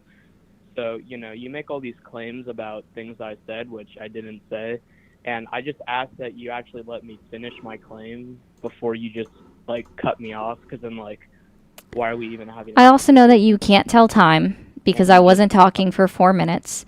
I'm also aware that you're just really hung up that I gave you any kind of slights, even though it wasn't. All I did was just ask you to correct your language, and I want you to go and look up to find the name of any politician that has never stuttered in their entire life while speaking on stage, even just once in their history. Thank you for calling the stream. Are you there? Hello? Okay, I'll just read this. Hannah said, my tummy hurts, and I'm not sure it's because of this collar or the Subway tuna sandwich. Both are likely equal. Don't eat Subway tuna, I guess. I don't eat tuna anyways, so I don't have that problem. Thank you for calling the stream. Are you there? Yeah. Hi, how old are you? 25. 25? Yeah. Okay. Did you vote for Trump? I didn't vote for anybody. Okay. Well, you have a good one then. Thank you for calling the stream. Are you there? Hi. Hi, how old are you? I am 26. Okay. Did you vote for Trump? Yeah. Do you still support him? It depends on the issue, really. What really motivated me to vote for him was how. I don't care about why you voted for him. I'm just asking if One more, sorry. Sorry, One more time? I don't care about why anybody voted for Donald Trump because we are now 8 months into the presidency. Sorry, 7 full months into the presidency. And I think the 2024 election is now irrelevant because Donald Trump was inaugurated into office on January 20th, 2021. And I'm not here to rehash the election results. So I'm asking the question of why do you still support Trump? No, there's just no reason to. I've said this multiple times, and I'll say this again just so everybody is clear. Let's see who all is watching me. 702 people watching me on... I have over 1,000 people watching me right now. So yeah, to all 1,000 people watching me right now, to be very clear, I believe that right now, in this current moment in time, Kamala Harris is 1,000% irrelevant. The results of the 2024 election are entirely irrelevant. Donald Trump has been... yeah. So Donald Trump was inaugurated into office on January 20th, 2021, and I want to talk about what he's actively doing in the country and why people are still standing behind their vote. Well, the thing is, I mean, for the issues that I want, I haven't seen, like, let's say, like, the primary reason why I voted for him was because of the 2025, guys. Yeah, I said the wrong one. Sorry, I said the wrong year. Go ahead. No, everyone's correcting me because I said 2021 and I meant to say 2025. Thank you, guys. It's okay. You should be president. How dare you slip up your tongue? I'm just kidding. Yeah. But I just wanted to explain the reason why I wanted to vote for them in the first place was because of the reckless engagement of unoccupied minors that showed up at the border during Joe Biden's presidency. I'm specifically talking about the report given to us by the Office of Inspector General at the U.S. Department of Homeland Security. Do you know what I'm talking about? No, what's the title of it? It is called Management Alert. ICE cannot monitor all unoccupied migrant children released from DHS and U.S. Department of Health and Human Services custody. Or just look up, like, Biden administration loses 300,000 children, something like that. I think it's like 290, or they can't keep track of them, I should say. I'm so tired of... Yeah, this has been debunked a long time. So what it is that the minors were given into care of other individuals. Those individuals were given a cell phone. So for every time that a call attempt was made and the phone was not answered, because they were not told that they were required to carry around the phone with them 24/7, that was logged as an attempt. And so what, unfortunately, the media did is they took the fact that there was over 300,000 attempts to reach individuals that were caring for the unaccompanied minors. And they took that saying that there was 300,000 unaccompanied minors, when it was actually just one attempt per that. And it was multiple times to the same phone number in multiple cases. They weren't they're not lost, sir. And the report didn't take into account... The report didn't take into account when afterwards they wouldn't erase the numbers of the number of call attempts after the individual answered the phone. Okay. The problem with that is, why would that ever be acceptable for someone who's supposed to be taking care of a child to not pick up? Because these people are supposed to be served in NATs by ICE. Do you have your phone on you everywhere you go? No, but you should be able to... Do you have your phone on you when you take a shower? Well, hold on. What about the times when you've left your phone at home because you forgot it and you had to go back to it? Listen, are you able to answer your phone while you're working? Ma'am, you do not understand the point. No. Let's say if my child... you're making a claim that they should be able to answer the phone regardless of what's going on, point blank, period, and we know that's not true. And guess what? They have been verified. They're not lost. This is how I know you haven't. They have only been vetted. All right, so this is how this works, right? So every single individual, right, is not always able to answer the phone regardation of circumstances. That's just how it works, right? They're not always always able to answer the phone. There are jobs that don't allow people to carry phones with them out onto the floor. They don't allow them to come into work, very similar to how some phones are not allowed in classrooms, right? For kids that are in school. These are all things. There are many reasons for why somebody missed a phone call. Many, many, many reasons, which is why I said at the very start that this has already been debunked. This claim is old. It's tired. This claim is from 2022, put out by the mass media, the mainstream media saying all of this, and it's been debunked 6 ways to Sunday. I'm sorry that you haven't even looked at anything to even verify your claim past a memo that was put out, past Fox News propaganda, past whatever other news media resource that you use in order to find it. Like, I personally don't answer the phone. I don't personally answer any calls for numbers that I don't recognize unless I was actively looking for a job at any point in time. That was it. You just don't get it at all. It's fine. I understand. You don't know what you're talking about, ma'am. You're just here to dunk on conservatives. It's fun like that. Yeah, sure. I don't know what I'm talking about at all. Yep. That's believable. I didn't say you don't know what you're talking about. I just think you're misinformed on this thing. Oh, I'm not? Okay. U.S. Department of Unaccompanied. untold numbers of children were released into the U.S. to qualified sponsors are at high risk of sex trafficking, forced labor, and other forms of exploitation. Homeland Security Inspector General's report released Monday, and this was reported in 2024. Do you have the article in front of you? Sorry, I'm not watching your screen, but you said 20. I think you were talking about something from 2021 or 2022. I'm talking about 2024. Here we go. BBC. Here we go. All right. BBC. Are there 300,000 migrant children missing in the U.S.? November 26, 2024. Trump's incoming border czar, Tom Homan, has said that the U.S. government can't find more than 300,000 migrant children and that many of them have been lured into forced labor and sex trafficking. President-elect Donald Trump and his political allies, including Vice President-elect J.D. Vance, have repeatedly made similar claims. Let's see. Take a look at the claims of missing migrant children. Oh, this was said, of course, on Fox News. Shame on them. They have over 300,000 children that they have released to unvetted sponsors they can't find. J.D. Vance also said that the Department of Homeland Security effectively lost a total of 320,000 migrant children. Are they actually missing? According to immigration experts and attorneys, the claims largely stem from an August report from the Department of Homeland Security's Inspector General Office, which found that 32,000 unaccompanied minors failed to show up for court dates at immigration courts between 2019 to 2023. The report noted that 291,000 migrant children received no court notices at all. It also called on U.S. Immigration and Customs Enforcement, ICE, to take immediate action to assure the safety of unaccompanied migrant children in the United States. Migrant children who do not appear for court are considered at high risk for trafficking, exploitation, or forced labor.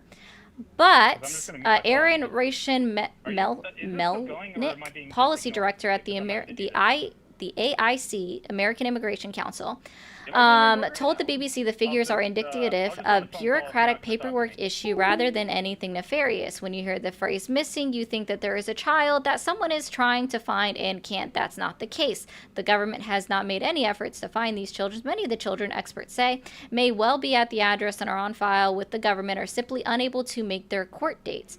Let's go over this again, right? 291,000 migrant children didn't receive notice of their court date.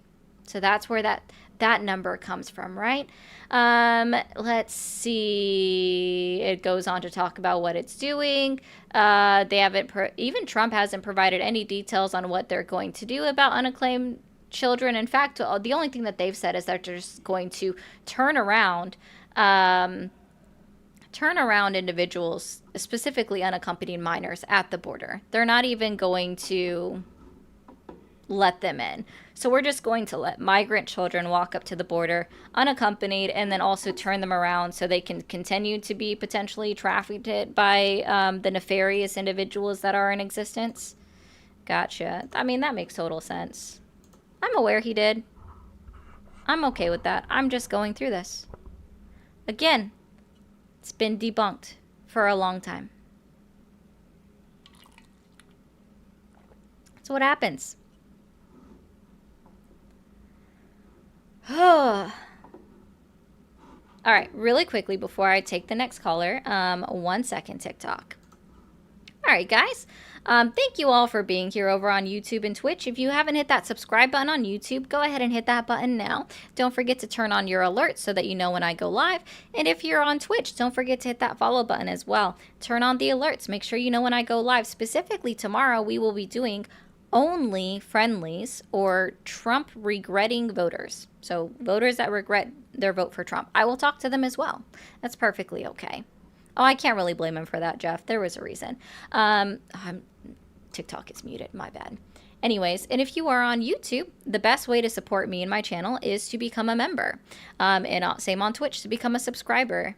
What it does is it helps me keep doing this 6 days a week for only 2 hours a day. That whole myth that I'm unemployed is debunked. All right. And for everybody back over on TikTok, I encourage you guys to keep liking the screen. Let's get up to 200,000 likes in the next 15 minutes. I appreciate you. Don't forget to hit that subscribe button if you so are able to. And I would appreciate that as well. And let's go ahead and clear out this little gift goal that we've got going on. Now we'll go ahead and move on to the next caller. Thank you for calling the stream. Are you there? Hi, can you hear me? I can. How old are you? 35. Did you vote for Trump? I did. And do you still support him? I do. Okay. What's your main reason why? All right. Main reason why is that he's a competent leader, and he's able to surround himself with people who he can trust to fill all of the kind of roles that are needed in running a government like this, because he has a lot of experience from running businesses and from a first term that, you know, kind of had everybody against him. So just like when he had failed businesses and came back with new, better businesses, he had a first term that, you know, it left a lot to be desired, and learned from those mistakes, came back full steam ahead. Gotcha. So just thoughts and vibes. Well, I mean... Is there anything policy-wise that you're approving of, like, right now? Oh, I mean, yes, pretty much all of the policies. Securing the borders. What was done to secure the border? He told people not to come, unlike the previous administration. Oh, that they actually rolled out a figurative red carpet. They didn't. So actually, February of 2021, you would agree that that's 1 month into to the new presidency from 2021, right? February 2021. Kamala Harris went out on international television and told immigrants not to come to the southern border. Okay, but Joe Biden you just said. No, he didn't. Yeah, he did. Yeah, when was that? Can you give me a direct date? I know he said it during one of the debates. Oh, so it was said during a debate, so before he was elected as president? Okay, well, you do realize that an administration is more than just the president and the vice president. Like, it's, like I said earlier with Trump, it's the people that they surround themselves with. Oh, okay. Did you not see videos of, like, construction equipment lifting up barbed wire so that continuous lines of people could now you're pivoting. stream through from... No, I'm not. How am I pivoting? You are. I'm still waiting to find out exactly when Joe Biden told people to just come bum rush the border, and there wasn't anyone else in his administration that did. Because again, February 2021, Kamala Harris went out on international television and told them not to come to the border. She literally said, "Do not come," which literally also became a meme because of the words "do not come." Because people are immature, right? So and I don't have a page of cheat notes right in front of me. Neither do I, you know, sir. I still have the last article up on my screen. All right. So, well, what I'm trying to say is that I don't have the exact day and time that Joe Biden said to come. You know, and everybody's welcome to come, but No, it did happen. It was on Gotcha. a debate stage. I know that. Oh, okay. So again, on a debate stage, so before he was president, because you said the president of the United States said it, which again didn't happen because he wasn't president of the United States when he was debating in 2020 prior to the election that occurred in 2020. Got it. Okay, but Words a are man important. said it, and then he became president, so he was the president. And, you know, words, especially when recorded and viewable and spread around the world, can, you know, Yeah, come so back here's around what much I later believe. when Like, you're not. I And won't disagree with you that the public media played a huge role in the fact that we saw an increase of immigration at the southern border. It absolutely played a huge role. Part of that was because all media, it wasn't just Fox News, it was also CNN and other ones like MSNBC and everything else were saying that the border was wide open, and that perpetuated the issue, right? But the fact is we have no policy, nothing in writing that says that the border was open. We see no policy that was enacted under Biden's administration that said that they were just letting everybody in willy-nilly, right? Nothing says that. And even today, we don't see anything that made any effective changes at the southern border to cause the decrease of encounters that we see at the southern border now. Nothing has changed. The rules are still the same. Now as they were in the last 4 years for ICE and CBP, DHS to all follow with their rules and procedures. Everything's still the same. There has been nothing else done to do it. The only extra thing that we've done now, which still doesn't even start until October 1st, is increase the hiring for ICE, which isn't Customs and Border Protection, by the way. ICE is the people that detain them when they're over 100 miles from the southern border or even the northern border. They're just the ones that pick them up and arrest them. They have a little bit of money to increase hiring for Customs and Border Protection, but it's not as much as ICE, right?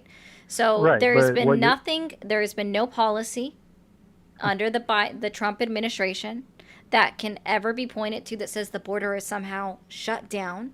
Similar enough, there is no policy that can be pointed to under the Biden administration that says the border was wide open. Well, that's exactly the point. There's no new policy. The difference is how it's being enforced. Biden And how is did it not being enforced enforce differently? the border. Can you Trump is now enforcing Can the you border. iterate to me in very specific terms what's so different about the enforcement? Like what specifically changed? Like taking action. So like before, what? if a Can truck you? with I need you 40 to iterate immigrants it. in the back Use came your across words. the border, nobody would. I'm using my words.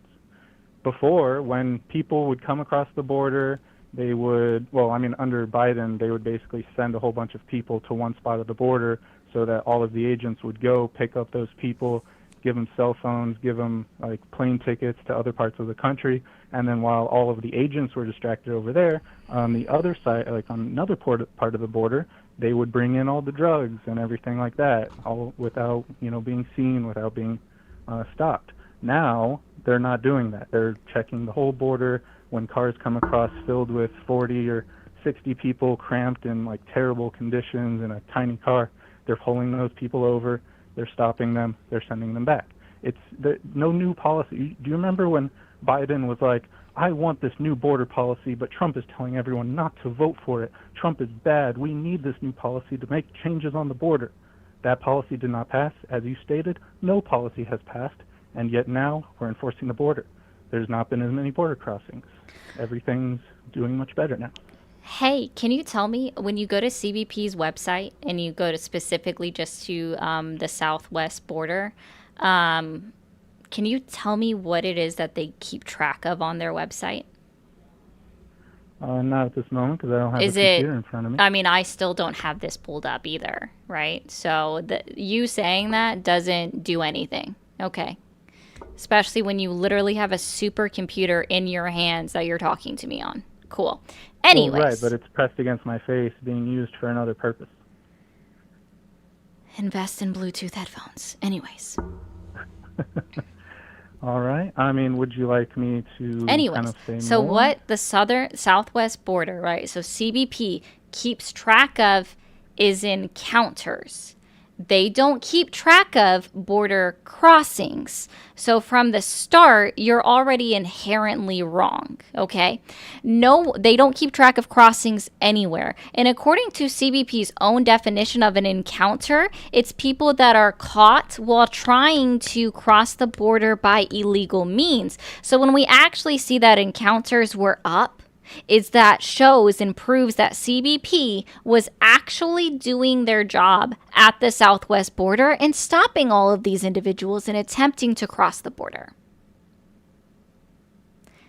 Anybody that was let in afterwards, after being met by CBP, means that they were fully vetted, had permission to be inside the United States of America, because that's also the only way that you can get any kind of state funding, especially in the state of New York, that everybody loves to claim about these EBT cards, is that you have to be a documented immigrant in order to receive funding. So are you saying that we don't have an undocumented immigrant crisis going on in this country? There are Or certainly you're just saying that it hasn't undocumented changed? immigrants within the United States of America. I'm saying that this crisis is not as blown out of proportion as it was made out to be, because it's not that big of a crisis. We have had about the same number of illegal immigrants in this country for the last 40 years. It's always been about 11 million. I think the lowest point that it ever saw was 8 million. And that was under Obama's time, right? And even then we saw an uptick of illegal immigration population.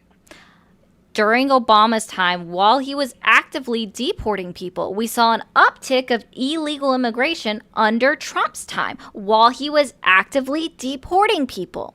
And that was actually by 1.1 million people during Trump's time, his first 4 years in office. And even then, right? So Biden deported more than Donald Trump, because for the last 40 years, we've always had about, again, 10 million unauthorized, illegal, undocumented, whatever word you want to use, immigrants within the United States of America. How do we know this? Because of reports that DHS publishes about every 4 years. So it's been published by other administrations, not that just Joe Biden's, and all of the years flow and add up to about the same amount. It's consistent every single report that's put out. With the numbers continue on. And this is a problem that has been an issue for decades, for the last 40 years. And it is estimated that out of that 11 million individuals, right, that have been inside the United States, 79% of them came in before 2010. This is not a new issue. This is an existing issue that has always existed. And for every immigrant that we more actions to deal with. No, he still the hasn't. issue. Yes, he has. You said it yourself.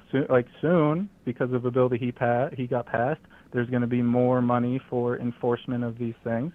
More people are going to do it, and specifically even for if you are hiring. That's correct it. And the rate, even if you're correct, and the rate that Obama did it, and the rate of his first term, and the rate of Biden has all been pretty consistent. He's at least shining more of a light on it, making it more of a public thank you, Daryl, for the 30 forefront, so that people are more aware of the issue. And sunlight's the best disinfectant. Knowing about an issue helps. People have been aware about it. It's been an issue that every candidate has run on throughout the history of the United States in the last 40 years.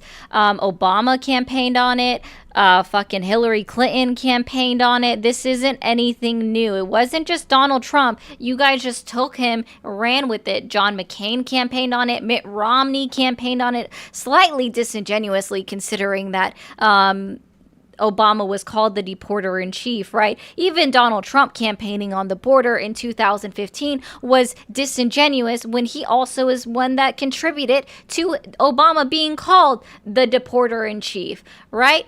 Fucking Bush campaigned on the border. Al Gore campaigned on the border. Every single president in the last, we could just say our current lifetime, the last 25 years, campaigned on the border being an issue. It's Okay, not but anything new. It's just you guys remember him because he likes to go out on television. That's the difference. It's because he is a what's the word? A reality star first.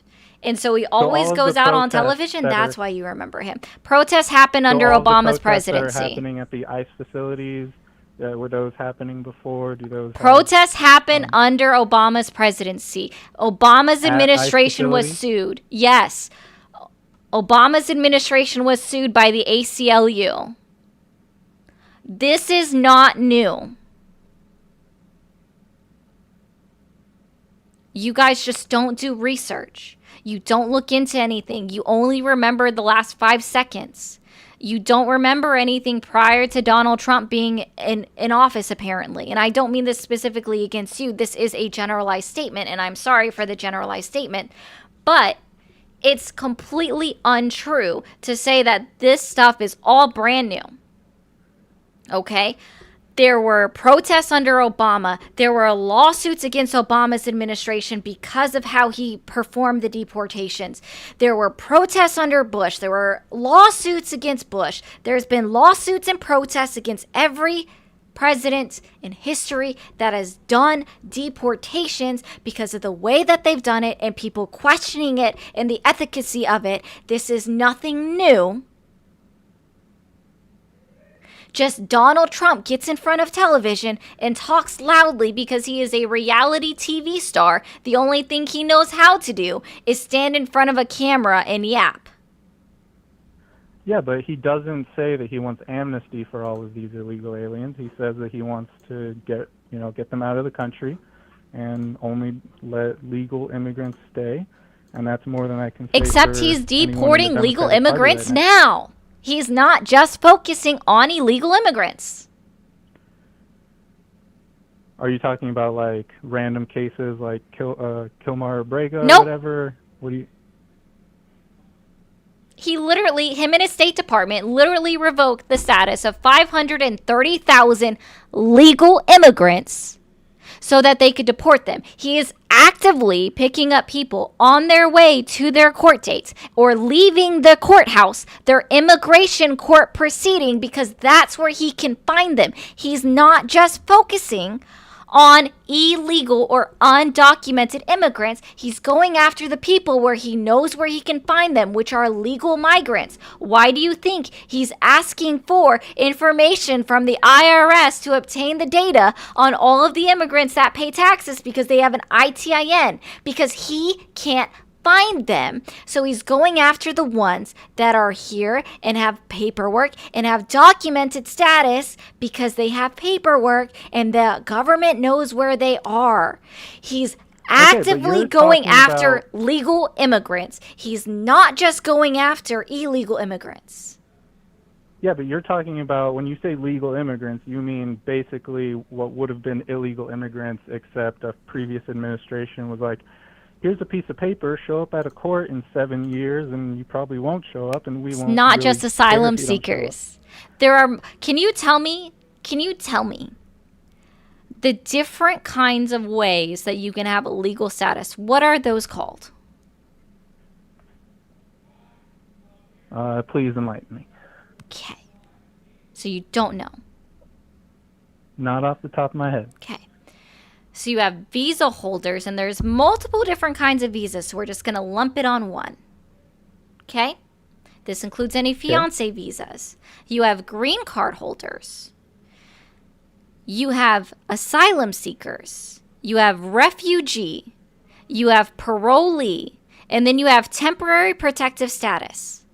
All of these, all 6 of these, are all different legal statuses that are able to be obtained within the United States of America. Okay. Point So blank, temporary period. status, right there in the word temporary, I'm pretty sure that started a long time ago from what I've heard, and it seems like nobody's taking that temporary away because, I mean, I don't know if you've noticed, usually with the government, when you give them the power to do something, they don't usually like to give it back. And then when it comes to visas, visas aren't permanent.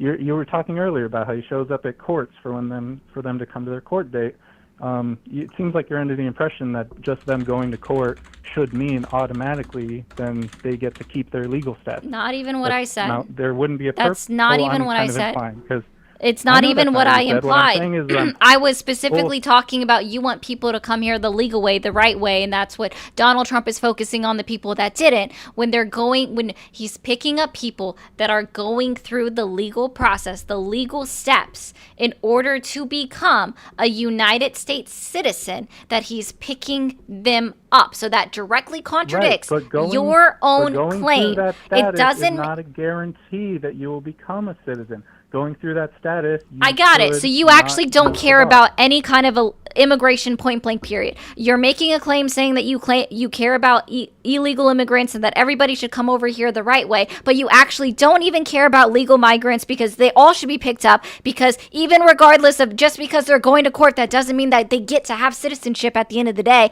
So exactly, you just don't like immigration. You don't like immigrants, period. No. And that's the whole thing, right? That's your whole thing. You think that the United States country should be shut down. Be 100%. It's not even 100%. You don't even know it. 67% of all asylum claims are immediately rejected when they have their fear hearing. So that's when they first sit down with CBP and they're asked basic questions. 67% are immediately rejected. That is not 100% in any way, shape, or form. You don't know math. I never. Bro. I'm tired of people that want to make claims and then they don't know actually what they're saying. It is annoying. It is so annoying.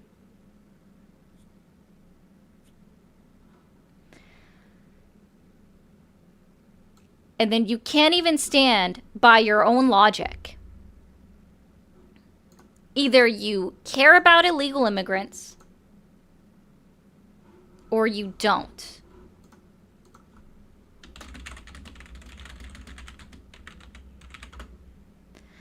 Like, either you want people to come here the right way or you want zero immigration, period.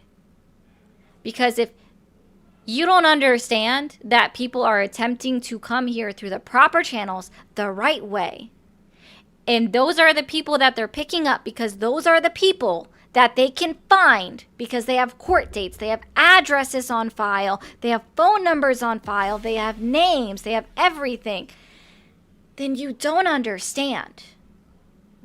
What did I just... Oh, Larry, thank you for sending out a gifted membership. I do appreciate that so much. It does literally, you guys, really quick TikTok. Hold on.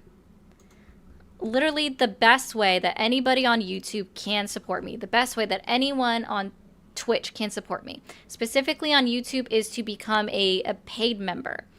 It's small monthly fee and it's basically just passive. It helps me upgrade my equipment. Like my mic has been needed to be upgraded for a while and I've been waiting. And it's just very small for the amount of time that I put into this. I go live for 2 hours a day. Okay. So I appreciate sending out the membership so much. Thank you so much, Larry, for sending that out. If you're not already a member, remember to become one yourself, okay? So I appreciate that so much. It is the easiest way, smallest amount to pay in order to do it. And if you're on Twitch, you can become a subscriber for free with your Amazon Prime subscription. Yes, I know TikTok, you get all upsetty spaghetti that I was muted. It's because TikTok is sensitive. All right. I was waiting to see one person. But I'm at my time limit for the day. Oh, okay. I will give it a moment, Parkers, to stay on for that. But I am going to mute again TikTok, so don't freak out. Don't forget to follow up here at the top. Don't freak out, TikTok. I'm going to mute. Okay. Everybody on YouTube, Twitch. On YouTube, don't forget to hit that subscribe button up at the top. I do come back, like I do lives 6 days a week for 2 hours a day. I'm going to bring stuff up in a moment. I forget that I'm muted on TikTok, so that's useless. But I do go live, like I said, for, oh, thank you for the floating art, for 2 hours a day, about 6 days a week. I will be on live tomorrow. I see Megan. I will be on live tomorrow at 7 p.m. Eastern time, and I'm not going to talk to Trump supporters at that time. So I appreciate you guys so much. Thank you so much for being here. TikTok and Twitch, or YouTube and Twitch. I appreciate you guys. You guys have a great rest of your